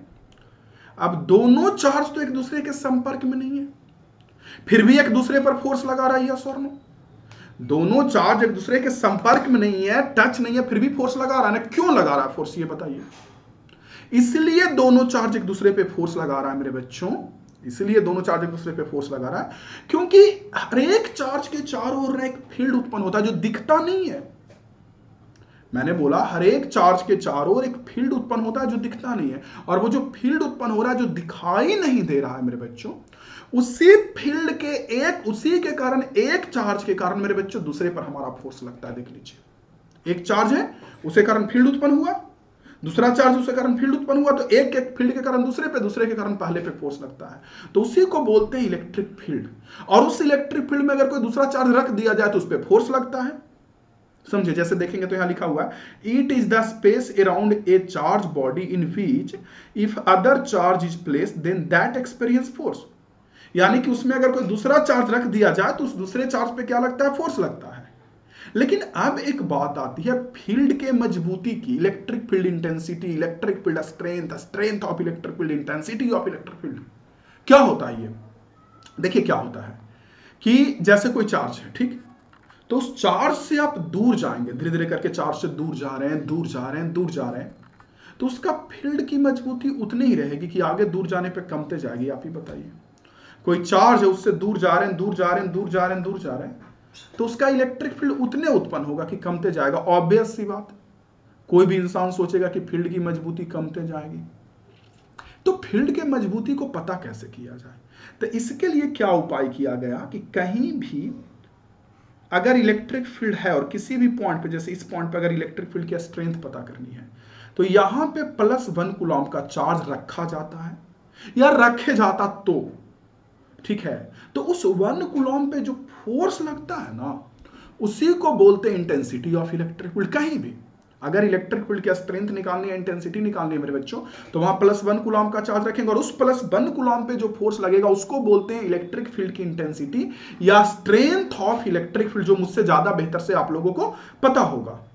ठीक है, कहीं भी, जैसे कहीं भी कोई आदमी बोलता है कि इलेक्ट्रिक फील्ड इंटेंसिटी 20 न्यूटन पर कूलॉम है, इसका मतलब क्या हुआ, इसका मतलब हुआ कि वहां +1 कूलॉम का चार्ज रखेंगे तो उस पर जो फोर्स लगेगा वो 20 न्यूटन का लगेगा। कहीं भी अगर इलेक्ट्रिक फील्ड ई दिया हुआ है, यानी कि 1 कूलॉम पे लगने वाला फोर्स दिया हुआ, कहीं भी मेरे बच्चों इलेक्ट्रिक फील्ड इंटेंसिटी को मेजर ही किया जाता है कि कहीं भी अगर +1 कूलॉम का चार्ज रखा जाता तो उस पर जो फोर्स लगता है या रखने पे जो लग रहा है उसको बोलते हैं इलेक्ट्रिक फील्ड इंटेंसिटी। तो अगर इस इलेक्ट्रिक फील्ड इंटेंसिटी ई है, यानी कि 1 कूलॉम पे लगने वाला फोर्स है, तो इसमें अगर क्यू चार्ज रखेंगे तो क्यू पे कितना फोर्स लगेगा, सोचिए। 1 कूलॉम पे ई, तक क्यू कूलॉम पे क्यू ई नहीं लगेगा। देखिए वही फॉर्मूला यहां पे है, F = Q × E, कि अगर इलेक्ट्रिक फील्ड ई है और वहां पे कोई चार्ज क्यू रख दिया गया तो उस पर फोर्स लगेगा Q × E। तो F = Q × E निकला मेरे बच्चों, तो E की वैल्यू कितने की होगी, F/Q, यस और नो। F = Q × E है तो E की वैल्यू कितनी हो जाएगी, F/Q। तो यहां से अगर SI यूनिट इलेक्ट्रिक फील्ड का निकालेंगे तो या तो न्यूटन पर कूलॉम होगा मेरे बच्चों या वोल्ट पर मीटर होगा। देख लीजिए, दिख रहा है, इलेक्ट्रिक फील्ड का एस यूनिट अगर निकालेंगे तो ऊपर में हो गया फोर्स का न्यूटन, नीचे में चार्ज का कूलॉम, तो न्यूटन पर कूलॉम या वोल्ट पर मीटर। तो इस फॉर्मूला को बड़ा बहुत फेमस फॉर्मूला है कि अगर इलेक्ट्रिक फील्ड ई में कोई चार्ज क्यू को रखते हैं तो उस पर फोर्स लगेगा Q × E। फॉर्मूला कैसे आ गया, तो इलेक्ट्रिक फील्ड इंटेंसिटी 1 कूलॉम पे लगने वाला फोर्स होता है, तो अगर इलेक्ट्रिक फील्ड ई है वहां क्यू रखेंगे तो 1 पे ई, तो क्यू पे Q × E फोर्स लगेगा, तो ई की वैल्यू F/Q यहां से होगा। और एक इसमें एक और इंपॉर्टेंट कॉन्सेप्ट होता है कि अगर कोई पॉइंट चार्ज है, जैसे यहां तो इलेक्ट्रिक फील्ड ई में कोई चार्ज क्यू रखें तो फोर्स Q × E। और अगला कॉन्सेप्ट ये है कि अगर कहीं भी पॉइंट चार्ज क्यू है उसके कारण r डिस्टेंस पे उसके खुद का इलेक्ट्रिक फील्ड निकालना हो, जैसे चार्ज है उसके खुद का इलेक्ट्रिक फील्ड उत्पन्न होगा, तो खुद का इलेक्ट्रिक फील्ड निकालना हो तो कितने का होगा, K/Q/r²। याद रखिएगा, कोई भी पॉइंट चार्ज के कारण r डिस्टेंस पे जो इलेक्ट्रिक फील्ड होता है वो K/Q/r²। K की वैल्यू आप लोगों को पता है 1/4πε0, Q चार्ज है, r² डिस्टेंस होता है। ये जितना भी फॉर्मूला बता रहा हूं इससे रिलेटेड न्यूमेरिकल का भी जो फॉर्मूला शीट वाला क्लास करवाऊंगा उसमें न्यूमेरिकल भी इससे रिलेटेड दूंगा मेरे बच्चों, तो आपके लिए वो ज्यादा सही होगा। ठीक है, तो इलेक्ट्रिक फील्ड हो जाएगा K/Q/r²। मेरे स्टूडेंट्स को मुझसे ज्यादा बेहतर से समझ में आ गया, तो देख लीजिए यहां से कि स्ट्रेंथ या intensity of electric field is defined as the force on unit positive charge. कहीं भी स्ट्रेंथ या इंटेंसिटी निकालना हो तो यूनिट पॉजिटिव चार्ज +1 कूलॉम पे फोर्स लगेगा, उसको बोलते हैं। ठीक है, और इस यूनिट पॉजिटिव चार्ज को बोलते हैं टेस्ट चार्ज, इसी को। अब नोट की बात करूं मेरे बच्चों, तो नोट में देखिए सबसे पहला डायरेक्शन ऑफ इलेक्ट्रिक, हाँ, और इलेक्ट्रिक फील्ड का डायरेक्शन क्या होगा, तो देखिए अगर आपके पास कहीं भी मान लीजिए प्लस चार्ज है मेरे बच्चों, जैसे एग्जांपल के लिए देखिए आपके पास प्लस चार्ज है, ठीक, तो इस प्लस से जो इलेक्ट्रिक फील्ड होगा वो हमेशा अवे होता है प्लस चार्ज से। प्लस का जो इलेक्ट्रिक फील्ड उत्पन्न हुआ किसी भी पॉइंट पे तो प्लस से दूर होगा, और वही माइनस का जो इलेक्ट्रिक फील्ड होगा वो माइनस के टूवर्ड्स होगा, माइनस की ओर होगा मेरे बच्चों, माइनस से दूर नहीं होगा, ऑलवेज माइनस के टूवर्ड्स होगा। ये देखिए, देख रहे हैं, तो देखेंगे वही लिखा हुआ direction of electric field due to positive charge away और due to negative charge towards, ठीक है। और अगला नोट में क्या है कि अगर जैसे कहीं भी इलेक्ट्रिक फील्ड ई है और इसमें आपने कोई चार्ज को रखा, तो चार्ज को रखा तो कितने का फोर्स लगेगा, क्यू इंटू ई। लेकिन अगर आप पॉजिटिव चार्ज को रखते हैं ना इलेक्ट्रिक फील्ड में, तो इस पे जो फोर्स लगेगा वो इलेक्ट्रिक फील्ड के डायरेक्शन में, और अगर निगेटिव चार्ज को रखते हैं तो इस पे जो फोर्स लगेगा वो इलेक्ट्रिक फील्ड इधर है इधर की ओर, तो इसके अपोजिट में फोर्स तो लगेगा क्यू इंटू ई का ही, लेकिन प्लस पे जो फोर्स लगता है वो अलोंग इलेक्ट्रिक फील्ड, और माइनस पे जो फोर्स लगता है मेरे बच्चों अपोजिट टू इलेक्ट्रिक फील्ड, जिधर इलेक्ट्रिक फील्ड है उसके जस्ट उल्टा में। तो मेरे स्टूडेंट्स को समझ में आ गई होगी बातें काफी बढ़िया से। क्लियर मेरे स्टूडेंट्स, आइडिया लगा मेरे स्टूडेंट्स को मैंने क्या बोला? यस मेरे बच्चों को समझ में आ गया, अच्छे से आइडिया लग गया। चलिए ठीक है, ओके। तो ये टॉपिक क्लियर। अब इसके बाद हम लोग को देखना होता है इलेक्ट्रिक लाइन ऑफ फोर्स, जो भी इंपॉर्टेंट है, काफी इंपॉर्टेंट है उससे। अच्छा, super position of electric field, उसके बाद electric line of force. Super position of electric field क्या होता है, देखिए समझिए super position of electric field क्या होता है। अब हमारा टॉपिक है मेरे student super position of electric field. ये भी एग्जाम में डायरेक्टली आता है कि सुपर पोजिशन क्या, और इससे रिलेटेड क्वेश्चंस भी आपको काफी सारे नजर आते हैं। क्या होता है ये सुपर पोजिशन, समझिए। जैसे देखिए मान लीजिए अभी आपने पढ़ा कि अगर कोई भी क्यू चार्ज है, ठीक है, और इससे आर डिस्टेंस पे इलेक्ट्रिक फील्ड निकालनी हो तो इसकी वैल्यू कितनी होगी। ऑब्वियस सी बात मेरे बच्चों, क्यू चार्ज के कारण आर डिस्टेंस पे इलेक्ट्रिक फील्ड की वैल्यू हमारा के क्यू बाई आर स्क्वायर होता है। कोई दिक्कत नहीं, कोई प्रॉब्लम नहीं। लेकिन अगर हमारे पास एक चार्ज के कारण इलेक्ट्रिक फील्ड ना निकालना हो, जैसे मान लीजिए ये कोई पॉइंट पी है हमारा, और यहां पे कोई चार्ज Q1 है, यहां कोई चार्ज Q2 और यहां कोई Q3, और हमें इस P पॉइंट पे टोटल नेट इलेक्ट्रिक फील्ड निकालना हो, तो क्या P पॉइंट पर जो इलेक्ट्रिक फील्ड आएगा सिर्फ Q1 के कारण आएगा, Q2 या Q3 या सारे के कारण? ऑब्वियस सी बात मेरे बच्चों, उस पॉइंट पर जो टोटल इलेक्ट्रिक फील्ड आएगा वो Q1 Q2 Q3 सबके कारण, ठीक है। तो Q1 के कारण जो इलेक्ट्रिक फील्ड आएगा वो अभी हम लोग थ्योरी पढ़ रहे हैं तो मानते हैं कि सब हमारा प्लस है, तो Q1 के कारण इलेक्ट्रिक फील्ड E1 आया, Q2 के कारण E2 आया, और वैसे ही Qn जो चार्ज है उसके कारण En आया।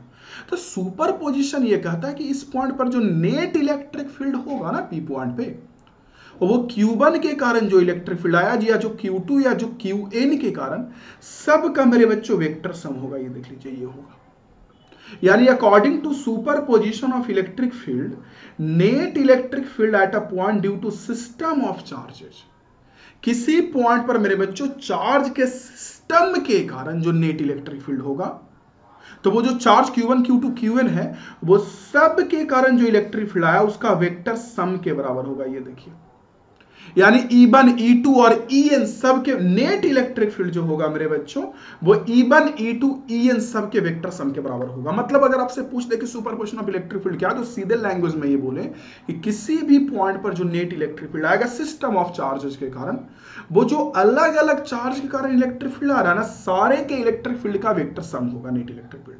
अब Q1 के कारण निकाल लीजिए के Q1 by R1 square, Q2 के कारण निकाल लीजिए के Q2 बाई R, के Q बाई R स्क्वायर होता है ना, तो के Q1 बाई R1 स्क्वायर या के Q2 बाई R2 स्क्वायर, और फिर सबका वेक्टर के जैसा जोड़ दीजिए। यही होता है सुपरपोजिशन ऑफ इलेक्ट्रिक फील्ड।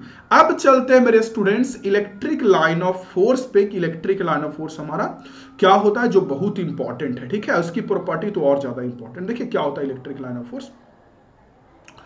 तो अभी आपने क्या पढ़ा मुझसे कि प्लस चार्ज होगा तो इसके कारण इलेक्ट्रिक फील्ड का डायरेक्शन प्लस चार्ज से अवे होगा, ठीक है, और माइनस चार्ज होगा तो माइनस के टूवर्ड्स होगा। तो ये हर बार जो हम लोग बोलते हैं इलेक्ट्रिक फील्ड अवे और टूवर्ड्स, तो क्या करते हैं ना कि इसे एक लाइन से मिला देते हैं मेरे बच्चों। इलेक्ट्रिक फील्ड का जो डायरेक्शन यहाँ पे इधर, यहाँ पे इधर, यहाँ पे इधर, यहाँ पे इधर, यहाँ पे इधर है, तो जिधर जिधर इलेक्ट्रिक फील्ड जाता है ना उसको एक लाइन से मिला देते हैं और उसी को बोलते हैं इलेक्ट्रिक लाइन ऑफ फोर्स। जैसे यहाँ पे मान लीजिए इलेक्ट्रिक फील्ड इधर, यहाँ पे इधर, यहाँ पे इधर, यहाँ पे इधर, यहाँ पे इधर, यहाँ पे इधर, तो हम क्या करेंगे इसे एक लाइन से मिला देंगे और इसी को बोलते हैं इलेक्ट्रिक लाइन ऑफ फोर्स। तो मेरे बच्चों को आइडिया लग गया होगा, यानी इलेक्ट्रिक लाइन ऑफ फोर्स ना इलेक्ट्रिक फील्ड के डायरेक्शन को दिखाता है। जैसे देखेंगे तो electric line of force is the geometrical representation to show the direction of electric vector in space. ठीक है, कहीं भी इलेक्ट्रिक फील्ड वेक्टर दिखाना हो तो सब के कारण इलेक्ट्रिक फील्ड निकाल लेंगे, उसका वेक्टर सम कर देंगे। ठीक है, और बात करें मेरे बच्चों इसमें जो इंपॉर्टेंट है वो अलग अलग चार्ज के कारण इलेक्ट्रिक फील्ड का डायरेक्शन या शेप कैसा आता है इलेक्ट्रिक लाइन ऑफ फोर्स का। तो जैसे अगर प्लस चार्ज है तो प्लस चार्ज के कारण जो इलेक्ट्रिक लाइन ऑफ फोर्स होगा प्लस से निकलेगा मेरे बच्चों और ये इन्फिनिटी तक जाएगा। समझे, अगर सिर्फ प्लस चार्ज है मेरे बच्चों तो प्लस, सिर्फ प्लस के कारण जो इलेक्ट्रिक फील्ड होगा वो प्लस से निकलेगा इन्फिनिटी तक जाएगा। ठीक है, सिर्फ माइनस चार्ज अगर है तो इन्फिनिटी से क्या होगा मेरे बच्चों, वो माइनस में आएगा। देखिए सिर्फ माइनस है तो, और प्लस माइनस है तो प्लस से निकलेगा और माइनस में जाएगा। ये देखिए प्लस निकलेगा तो माइनस में जाएगा, ऐसा शेप होता है, याद रखना पड़ेगा। प्लस है तो प्लस से निकल के इन्फिनिटी जाएगा, माइनस है तो इन्फिनिटी में माइनस से आएगा, और प्लस माइनस तो प्लस से निकल के माइनस में जाएगा। और अगर वही दोनों चार्ज अगर प्लस प्लस में है तो इस प्लस से भी निकलेगा, इस प्लस से भी निकलेगा, इस प्लस से भी निकलेगा, इस प्लस से भी निकलेगा मेरे बच्चों, और एक दूसरे को ना रिपेल करेगा, क्योंकि इलेक्ट्रिक लाइन ऑफ फोर्स कभी कट नहीं करता है। क्यों नहीं कट करता है उस पर आता हूं। तो एक दूसरे को रिपेल करेगा, माइनस माइनस है तो भी वैसा ही होगा, बस आएगा, रिपेल करेगा तो आएगा माइनस में, जैसे प्लस से निकला तो माइनस में आएगा। और ये तीनों ना थोड़ा सा हटके है। क्या है कि जैसे देखिए अगर मान लीजिए दोनों चार्ज का मैग्नीट्यूड सेम है, यहाँ पे प्लस का और माइनस का, तब तो जितना लाइन निकला उतना इंटर गया, जितना प्लस से निकला उतना माइनस में गया। लेकिन अगर डिफरेंट मैग्नीट्यूड होगा तो, जैसे मेरे बच्चों एक प्लस है इसका मैग्नीट्यूड अलग है और माइनस का मैग्नीट्यूड अलग है, तो अगर मेरे बच्चों अलग अलग मैग्नीट्यूड होगा तो इस समय क्या होगा कि जिसका ज्यादा मैग्नीट्यूड है ना, चाहे प्लस हो या माइनस हो, तो उससे ज्यादा लाइन निकलेगा या ज्यादा घुसेगा उसमें। प्लस से तो ज्यादा निकलेगा, माइनस से तो ज्यादा घुसेगा, मैग्नीट्यूड ज्यादा रहने पर। जैसे देखिए इस फिगर में ये चार्ज का मैग्नीट्यूड ज्यादा है और इस चार्ज एक क्यू है, तो क्यू में देखिए कम लाइन आ रहा है और 2Q से ज्यादा निकल रहा है। वहीं अगर माइनस वाला का मैग्नीट्यूड ज्यादा होता तो माइनस में ज्यादा लाइन आता और प्लस से कम निकलता। और ये दोनों एक चीज को बताता है कि अगर मान लीजिए दोनों का मैग्नीट्यूड सेम है, जैसे प्लस प्लस का देखिए दोनों मैग्नीट्यूड सेम है, तो दो लाइन का तो शेप ऐसा मिलेगा, रिपेल करेगा एक दूसरे से, लेकिन बिल्कुल बीचों बीच से रिपेल करेगा। जैसे देखिए यहाँ पे दिखाया गया है, ठीक है, न्यूट्रल पॉइंट बिल्कुल बीचों बीच में है। लेकिन अगर एक लाइन का मैग्नीट्यूड ज्यादा हो, एक का कम हो, तो ये जो ज्यादा वाला है ना चार्ज, जैसे मान लीजिए Q1 मान लीजिए ज्यादा और Q2 मान लीजिए कम है, तो ज्यादा वाला है ये कम वाले को ना ऐसे दबा देगा। ये देखिए अधिक वाला है जो मेरे बच्चों, वो कम वाले को क्या करेगा, ऐसे करके दबा देगा। आइडिया लगा मेरे बच्चों मैंने क्या बोला, ये देखिए आइडिया लगा मैंने क्या बोला। यस, तो मेरे स्टूडेंट्स को आपको समझ में आ गया होगा बढ़िया से, इस तरह से। ओके, क्लियर ना। चलिए मेरे स्टूडेंट्स, तो इस तरह से इलेक्ट्रिक लाइन ऑफ फोर्स, अगर ये ज्यादा होता तो ये इसको इधर दबा दिए होता, तो ये ऐसा शेप मिलेगा। अब हमें इसकी प्रॉपर्टी देखनी है, इलेक्ट्रिक लाइन ऑफ फोर्स की प्रॉपर्टी, जो थोड़ा सा इंपॉर्टेंट है और एग्जाम में इससे काफी क्वेश्चंस भी आते हैं। अगर आप देखेंगे तो प्रीवियस ईयर क्वेश्चन 2-3 प्रॉपर्टी तो काफी इंपॉर्टेंट है, स्टार मार्क करवा दूंगा इसमें। इलेक्ट्रिक लाइन ऑफ फोर्स की प्रॉपर्टी की अगर बात करूं मेरे बच्चों, तो सबसे पहला प्रॉपर्टी क्या है कि अगर इलेक्ट्रिक लाइन ऑफ फोर्स ऐसे है तो इस पे जो किसी, जैसे इस पॉइंट हो गया या ये पॉइंट हो गया या ये पॉइंट हो गया, तो इस पॉइंट पे जो इलेक्ट्रिक फील्ड होगा इधर टेंजेंशियल होगा, इस पॉइंट पे इधर टेंजेंशियल होगा, इस पॉइंट पे इधर टेंजेंशियल होगा, इस पॉइंट पे इलेक्ट्रिक फील्ड इधर टेंजेंशियल होगा, इस पॉइंट पे इधर टेंजेंशियल होगा और इस पॉइंट पे इधर टेंजेंशियल होगा। मेरे बच्चों को समझ में आ रही होगी मैं क्या कर रहा हूं। तो सबसे पहला, the tangent to a electric line of force at any point gives the direction of electric field. यानी कहीं भी इलेक्ट्रिक फील्ड का डायरेक्शन निकालना हो तो इलेक्ट्रिक लाइन ऑफ फोर्स पे टेंजेंट ड्रॉ करिए, वो टेंजेंट ही इलेक्ट्रिक फील्ड का डायरेक्शन बताएगा। अगला प्रॉपर्टी क्या है कि इलेक्ट्रिक लाइन ऑफ फोर्स हमेशा पॉजिटिव से स्टार्ट होता है और नेगेटिव पे खत्म होता है, बीच में रुकता नहीं है, नहीं बीच से शुरू होता है। जैसा मैंने ऊपर फिगर में दिखा ना, प्लस से स्टार्ट हुआ माइनस पे जाके खत्म हुआ, और बीच में अगर आपको दिखेगा ऐसे करके, कुछ बच्चे बोल सकते हैं कि सर हमें तो दिख रहा है कि बीच से स्टार्ट हुआ या बीच से रुका। ये देखिए, जैसे हो सकता है कुछ स्टूडेंट बोलें कि देखिए सर यहाँ पे देखिए सर यहाँ पे बीच से शुरू हुआ है, यहाँ से बीच से शुरू नहीं हुआ, एक्चुअली इधर से घूम के जा रहा है, तो सारा हम लोग नहीं दिखा सकते फिगर, इसीलिए वैसे दिखाएं, ठीक है। इधर से घूम के ऐसे जा रहा है मेरे बच्चे, ऐसे घूम के जा रहा है, वो बीच से शुरू नहीं हुआ है, ठीक है। चलिए अगला प्रॉपर्टी पे अगर चलूं मेरे बच्चों, इसके बाद तो अगला प्रॉपर्टी बहुत इंपॉर्टेंट है कि दो इलेक्ट्रिक लाइन ऑफ फोर्स होता है ना, two electric line of force, ये नेवर इंटरसेक्ट, कभी दो इलेक्ट्रिक लाइन ऑफ फोर्स एक दूसरे को कट नहीं करता है मेरे बच्चों, ठीक है। इफ इट हैपन, अगर ऐसा होता है मेरे बच्चों, तो कटिंग पॉइंट पे देखिए क्यों नहीं कट करता, जैसे मान लीजिए कि ये इलेक्ट्रिक लाइन ऑफ फोर्स और ये electric line of force cut कर दिया, ठीक, तो जहां कट किया ना वहां दो दो टेंजेंट खींचा जा सकता है, ये वाला जो लाइन है उसके अकॉर्डिंग टेंजेंट इधर होगा, और ये वाला जो लाइन है मेरे बच्चों उसके अकॉर्डिंग टेंजेंट इधर होगा। तो जब कटिंग पॉइंट पे दो दो टेंजेंट खींचा जा सकता है, तो वहां इलेक्ट्रिक फील्ड का भी मेरे बच्चों दो दो डायरेक्शन हो जाएगा। तो यही है कि दो इलेक्ट्रिक लाइन ऑफ फोर्स कभी भी एक दूसरे को इंटरसेक्ट नहीं करता, कभी भी एक दूसरे को कट नहीं करता है, क्योंकि कटिंग पॉइंट पे एक नहीं बल्कि दो दो इलेक्ट्रिक फील्ड का डायरेक्शन पॉसिबल होगा, और किसी भी एक पॉइंट पे नेट इलेक्ट्रिक फील्ड कहीं एक ही ओर ना होगा, दो दो ओर कैसे हो जाएगा, ठीक है। वही कहा कि which is practically not possible, cutting point पे दो दो इलेक्ट्रिक फील्ड होगा जो कि पॉसिबल, इसलिए कभी कट नहीं करता है, ठीक है। तो ये वाला पॉइंट ना इंपॉर्टेंट है, याद रखिएगा। अगला कि फील्ड लाइन जो होता है ना कभी भी क्लोज लूप नहीं बनाएगा, ऐसा नहीं कि इलेक्ट्रिक फील्ड लाइन ऐसे गया गया गया घूम के आके बंद हो गया, क्लोज हो गया, बंद हो गया, ऐसा कभी भी नहीं बनाता है। ये प्लस से स्टार्ट होगा माइनस पे खत्म होगा। हाँ, मैग्नेटिक लाइन ऑफ फोर्स बिल्कुल क्लोज लूप बनाता है हमेशा, इलेक्ट्रिक लाइन ऑफ फोर्स कभी भी क्लोज लूप नहीं बनाता है, ठीक है।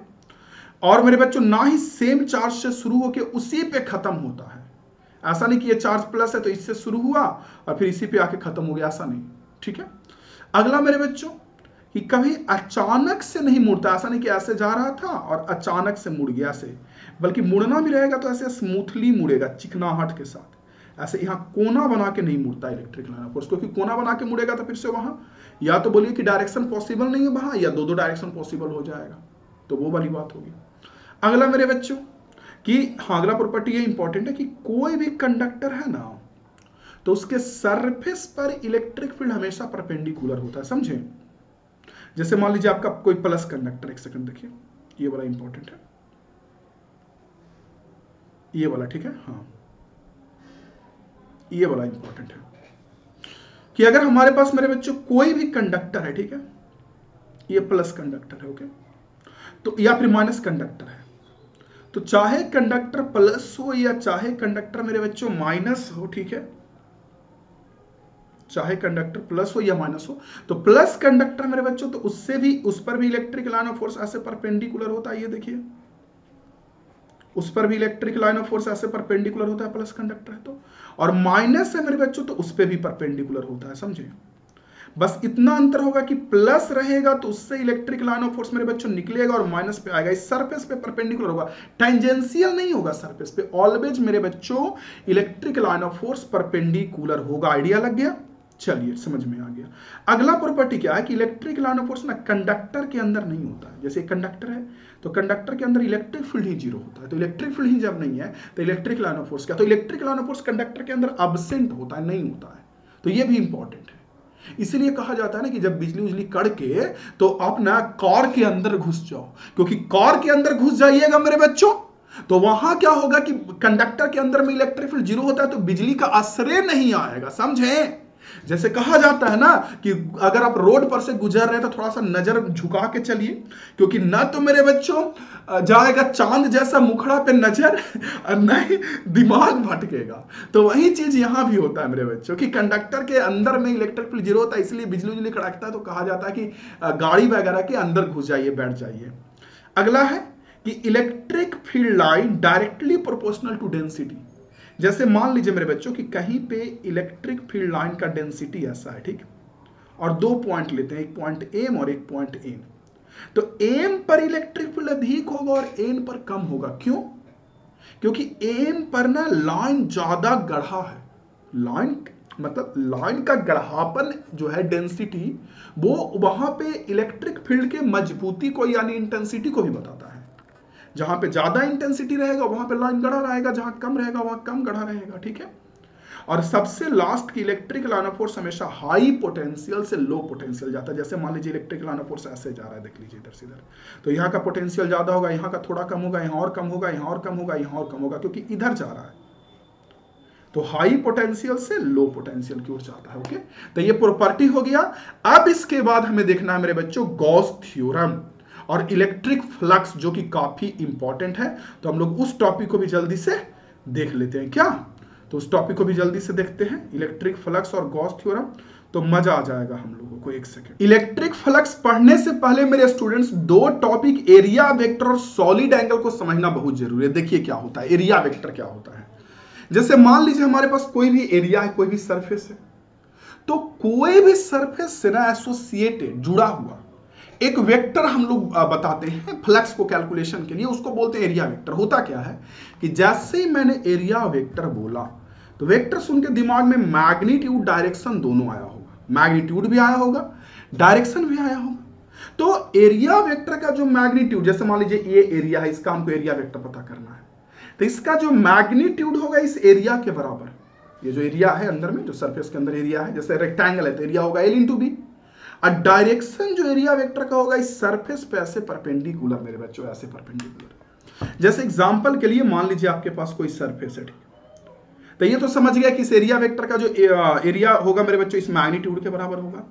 और डायरेक्शन जो होगा ना वो इस सरफेस पे एरिया वेक्टर पे ऐसे परपेंडिकुलर होगा। ये देखिए, तो बोल सकते हैं कि it is the vector associated with the surface area which magnitude is equal to surface area. ठीक है, जिसका मैग्नीट्यूड मेरे बच्चों सरफेस एरिया के बराबर होगा, डायरेक्शन जो होगा ना उस सरफेस पे परपेंडिकुलर होगा हमेशा।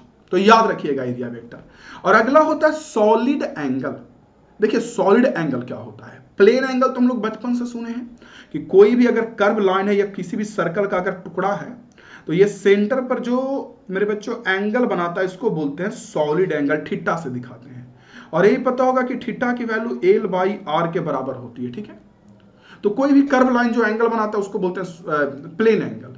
ठीक है, सॉलिड एंगल क्या होता है ना, वहां कर्व लाइन नहीं होता, वहां स्फीयर का कोई टुकड़ा, मान लीजिए ऐसे स्फीयर है, इसका कोई टुकड़ा है। ठीक है, तो ये इस पॉइंट पर जो इंक्लिनेशन उत्पन्न करेगा ऐसे तराजू के जैसा, ऐसे ऐसे ऐसे, जैसे मान लीजिए यहाँ कोई स्फीयर है तो उसके हर एक पॉइंट को ऐसे पकड़ पकड़ के मिला दिए बाउंड्री से, तो इस तरह से देखिए, नजदीक करेंगे तो बड़ा होगा, दूर करेंगे तो कम होगा। तो ये जो अंदर में जो ऐसे जो उत्पन्न हो रहा है ना, इस तरह से एंगल, इस तरह से, इस तरह से, इस तरह से, इसको बोलते हैं सॉलिड एंगल। और इसकी वैल्यू एरिया/r² होता है मेरे बच्चों। ठीक है, तो कोई भी सॉलिड सरफेस देख सकते हैं, it is the angle made by solid sphere at a point. ठीक है, और इसका वैल्यू एरिया/r² होता है। ठीक है, और इसका यूनिट अस्टेरेडियन होता है। सॉलिड एंगल का अस्टेरेडियन, सिंपल जो एंगल होता है प्लेन एंगल उसका रेडियन, प्लेन एंगल का रेडियन सुने होंगे, और सॉलिड एंगल का अस्टेरेडियन होता है। ठीक है, अस्टेरेडियन। हालांकि ऐसे तो दोनों में से किसी का भी यूनिट नहीं होता है, क्योंकि देखिए लेंथ बाई आर होता है L/r, थीटा इक्वल टू, तो एल का यूनिट मीटर और रेडियस का भी मीटर, मीटर मीटर कट के ये यूनिट लेस क्वांटिटी होगा। और वैसे ही अगर सॉलिड एंगल की बात करूं तो एरिया का मीटर स्क्वायर, नीचे में रेडियस का स्क्वायर है तो वो भी मीटर स्क्वायर, कट के वो भी यूनिट लेस होगा, बट फिर भी इसको यूनिट दिया जाता है, इसको रेडियन और इसको अस्टेरेडियन। ठीक है, और एक चीज और कि कोई भी अगर सॉलिड स्फीयर है ना, स्फीयर, तो वो जो सेंटर पे सॉलिड, देखिए प्लेन एंगल बनाता है 2 पाई का, सेंटर पे 360 डिग्री बनाता है, 360 डिग्री 2 पाई, लेकिन अगर सॉलिड एंगल की बात करूं मेरे बच्चों तो वो 4 पाई का बनाता है। जैसे ये हमारे पास कोई स्फीयर है, ठीक, तो ये स्फीयर के अगर सेंटर पे एंगल की बात करूं तो ये 4 पाई का बनाएगा हमेशा मेरे बच्चों, ये 4 पाई का एंगल बनाएगा, ऑलवेज ऑलवेज ऑलवेज। कैसे, ऐसे भी देखिए एरिया/r² होता है, एरिया की वैल्यू होती है 4 पाई r², और नीचे में r² से r² कट जाएगा, किसके बराबर होगा, 4 पाई के बराबर। आइडिया लगा। तो कोई भी स्फीयर सेंटर पर जो सॉलिड एंगल बनाएगा वो 4 पाई का बनाएगा। ठीक है, और अगला टॉपिक इतना सीखने के बाद अब हम लोग आते हैं इलेक्ट्रिक फ्लक्स में। क्या है इलेक्ट्रिक फ्लक्स? देखिए इलेक्ट्रिक फ्लक्स जब भी पढ़ाता हूं तो एक बात मैं बच्चों को बोलता हूं कि जैसे कोई भी पॉइंट चार्ज है Q, तो उसके कारण r डिस्टेंस पे इलेक्ट्रिक फील्ड निकालना होता है तो किसी पॉइंट पे निकालते हैं KQ/r², किसी पॉइंट पर। लेकिन इलेक्ट्रिक फ्लक्स किसी पॉइंट पे नहीं निकलता, तो वो निकलता है कि अगर हमारे पास कोई भी सरफेस एरिया है, कोई भी सरफेस एरिया, जैसे ये एरिया है, ठीक है। तो इस एरिया से परपेंडिकुलर में, ये देखिए एरिया, इससे हमारे बच्चों perpendicular perpendicular perpendicular perpendicular perpendicular perpendicular perpendicular, तो इस एरिया से मेरे बच्चों परपेंडिकुलर में जितना भी इलेक्ट्रिक लाइन ऑफ फोर्स का नंबर पास करेगा, जितना भी नंबर, उसी को हम लोग इलेक्ट्रिक फ्लक्स बोलेंगे। जैसे एरिया और इससे फ्लक्स निकालना, तो इससे परपेंडिकुलर में जितना भी इलेक्ट्रिक लाइन ऑफ फोर्स का नंबर पास कर रहा है, उस नंबर को फ्लक्स बोलते हैं हमेशा। और इसको मेजर कैसे करते हैं, नापते कैसे हैं, कैलकुलेट कैसे करते हैं? क्योंकि जरूरी नहीं है मेरे बच्चों कि हर बार number of electric line of force perpendicular ही पास करेगा। अब परपेंडिकुलर जो नंबर है उसको तो हम लोग बोल देंगे इलेक्ट्रिक फ्लक्स, लेकिन काउंट कैसे करेंगे? तो उसके लिए क्या होता है कि अगर मान लीजिए इलेक्ट्रिक फील्ड ऐसे कहीं तिरछे पास कर रहा है एग्जांपल के लिए, और एरिया वेक्टर ऐसे परपेंडिकुलर, दोनों के बीच का एंगल थीटा, सुनिए, इलेक्ट्रिक फील्ड और एरिया वेक्टर के बीच का एंगल थीटा है, तब इलेक्ट्रिक फ्लक्स निकालना हो तो E डॉट ए के बराबर होता है, ठीक है। इलेक्ट्रिक फील्ड और एरिया वेक्टर के डॉट प्रोडक्ट से फ्लक्स निकलता है। आइडिया लगा मेरे बच्चों को? फिर से मैं रिपीट कर रहा हूं आप लोगों को मेरे बच्चों कि कभी भी जब इलेक्ट्रिक फ्लक्स कैलकुलेट करना हो तो इलेक्ट्रिक फील्ड और एरिया वेक्टर का dot product E dot A यानी E कॉस थीटा से निकालते हैं। फिर से मैं बोल रहा हूं कि इलेक्ट्रिक फील्ड और एरिया वेक्टर का डॉट प्रोडक्ट, ना कि एरिया का। इसलिए ना, क्योंकि जब बच्चे क्वेश्चन बनाते हैं और थीटा यूज करना होता है, तो कभी कभी क्वेश्चन में इलेक्ट्रिक फील्ड का ना सरफेस के साथ कुछ एंगल दे दिया रहेगा और बच्चा वही यूज कर लेता है। जैसे सरफेस के साथ अगर एंगल 30 दिया तो बच्चा 30 यूज कर लेता है क्वेश्चन में थीटा, जबकि गलत है, क्योंकि आपको तो एरिया वेक्टर के साथ एंगल निकालना है ना, और एरिया वेक्टर सरफेस पे परपेंडिकुलर होता है, तो इधर से 30 तो ये एंगल 60 हो जाएगा। तो electric flux E dot A होता है और E कॉस थीटा के बराबर होता है। और अगर मान लीजिए इलेक्ट्रिक फील्ड वैरी कर रहा है, किसी पॉइंट पे बदल रहा है हर जगह पे, और वहां पे फ्लक्स निकालना हो, तो वहां क्या करिएगा आप सबसे पहले कि छोटा सा एरिया dA, इससे फ्लक्स निकाल के इंटीग्रेट कर देंगे, ठीक है। जैसे इलेक्ट्रिक फील्ड E है, छोटा सा एरिया dA है, तो E डॉट dA करके फ्लक्स निकाल के उसको क्या करेंगे, इंटीग्रेट कर देंगे। दिख रहा है आप लोग को? आइडिया लगा? ओके। तो ये, और अगर आगे बात करूं मेरे बच्चों, तो इलेक्ट्रिक फ्लक्स एक स्केलर क्वांटिटी होता है। क्यों? दो तरह से समझिए। क्योंकि इलेक्ट्रिक फ्लक्स स्केलर इसलिए होता है क्योंकि एक तो पहले नंबर ऑफ लाइन होता है कि कितना परपेंडिकुलर में पास कर, और नंबर एक स्केलर क्वांटिटी, या दूसरा कि डॉट प्रोडक्ट से निकलता है, और डॉट से रिजल्ट हमारा स्केलर निकलता है, तो ये भी हम लोग देख सकते हैं, तो स्केलर होता है। और इसका यूनिट या तो वोल्ट मीटर बोलिए या न्यूटन मीटर स्क्वायर पर कूलम बोलिए, क्योंकि इलेक्ट्रिक फील्ड का होता है न्यूटन पर कूलम और एरिया का मीटर स्क्वायर, तो न्यूटन मीटर स्क्वायर पर कूलम भी बोल सकते हैं इसे। या फिर मेरे बच्चों वोल्ट मीटर कैसे बोलेंगे? देखिए इलेक्ट्रिक फील्ड का होता है वोल्ट पर मीटर, एरिया का मीटर स्क्वायर, तो 1 मीटर से 1 मीटर कट गया, तो यहां भी वोल्ट मीटर आ जाएगा। देख लीजिए, क्लियर मेरे बच्चों? तो ये मेरे स्टूडेंट्स को समझ में आ गया अच्छे से, बढ़िया से। ओके, ठीक है। तो चलिए मेरे स्टूडेंट्स, ये चीजें क्लियर हो गई बढ़िया से कि इलेक्ट्रिक फ्लक्स किसी सरफेस से अगर जुड़ा निकालेंगे तो देखिए यहाँ पे electric flux associated with any surface is defined as the number of electric line of force perpendicular में जो पास कर रहा है, और इसको जो मेजर करते हैं वो मेजर करते हैं डॉट प्रोडक्ट इलेक्ट्रिक फील्ड और एरिया वेक्टर का, ठीक है। अब इसके बाद चलते हैं मेरे भाई किसमें, तो गॉस थ्योरम, और उसके एप्लीकेशन में इंपॉर्टेंट है, ध्यान से सुनिएगा। देखिए गॉस थ्योरम जब भी पढ़ाता हूं तो मैं बच्चों को एक बात बोलता हूं कि गॉस थ्योरम में दो बात दिमाग में डालिए। पहला कि गॉस थ्योरम अप्लाई होता है क्लोज सरफेस के लिए जो चारों ओर से बंद हो, जैसे स्फीयर, जैसे क्यूब, क्यूबाइड, ये चारों ओर से बंद होता है। और दूसरा मैं क्या बोलता हूं, तो दूसरा ये बोलता हूं मेरे बच्चों कि गॉस थ्योरम का ना एप्लीकेशन करते हैं इलेक्ट्रिक फ्लक्स की वैल्यू निकालने के लिए। जैसे अगर मान लीजिए हमारे पास कोई भी क्लोज सरफेस चारों ओर से, ठीक है, और इसके अंदर यहाँ पे कोई चार्ज Q1 है, यहाँ पे कोई चार्ज Q2 और बाहर में कोई Q3 है, सरफेस के अंदर Q1 Q2 बाहर में कोई Q3 है, तो गॉस थ्योरम ये कहता है कि सरफेस से जो फ्लक्स पास करेगा, क्योंकि ऑब्वियस सी बात अंदर में चार्ज है तो इससे फील्ड लाइन निकलेगा या अंदर आएगा, जो भी होना रहेगा वो होगा, ठीक। तो गॉस थ्योरम ये कहता है कि इससे जो मेरे बच्चों फ्लक्स पास करेगा, फील्ड लाइन निकलेगा या अंदर आएगा तो फ्लक्स पास करेगा ना, तो वो जो फ्लक्स होगा वो अंदर में जो चार्ज बंद है Q इनक्लोज्ड, उसका 1/ε0 टाइम होगा। देख लीजिए, जितना भी अंदर में चार्ज बंद है उसका 1/ε0 Q इनक्लोज, जैसे अंदर में एक जगह पे चार्ज है Q1 मेरे बच्चों, दूसरे जगह पे Q2 है, ठीक है, तो अंदर में बंद चार्ज कितने का होगा, Q1 + Q2, ठीक है। और नीचे में देख लीजिए मेरे बच्चों ε0 है, देख सकते हैं। तो आपका जो गॉस थ्योरम यही कहता है कि जो फ्लक्स पास करेगा वो बंद चार्ज यानी Q1 प्लस Q2, जितना भी अंदर में बंद है, यहां पे मैंने Q1 Q2 लिया, कुछ भी हो सकता है बंद, तो बंद चार्ज का 1/ε0 टाइम होता है, यही कहता है गॉस थ्योरम। और फ्लक्स को अभी हम लोग पढ़े कि E डॉट dA का इंटीग्रेशन भी कर सकते हैं जब इलेक्ट्रिक फील्ड वेरिएबल हो तो गॉस थ्योरम को ऐसे भी लिख सकते हैं, ठीक है। E डॉट dA का integration equal to Q1 plus Q2/ε0, ये देख लीजिए।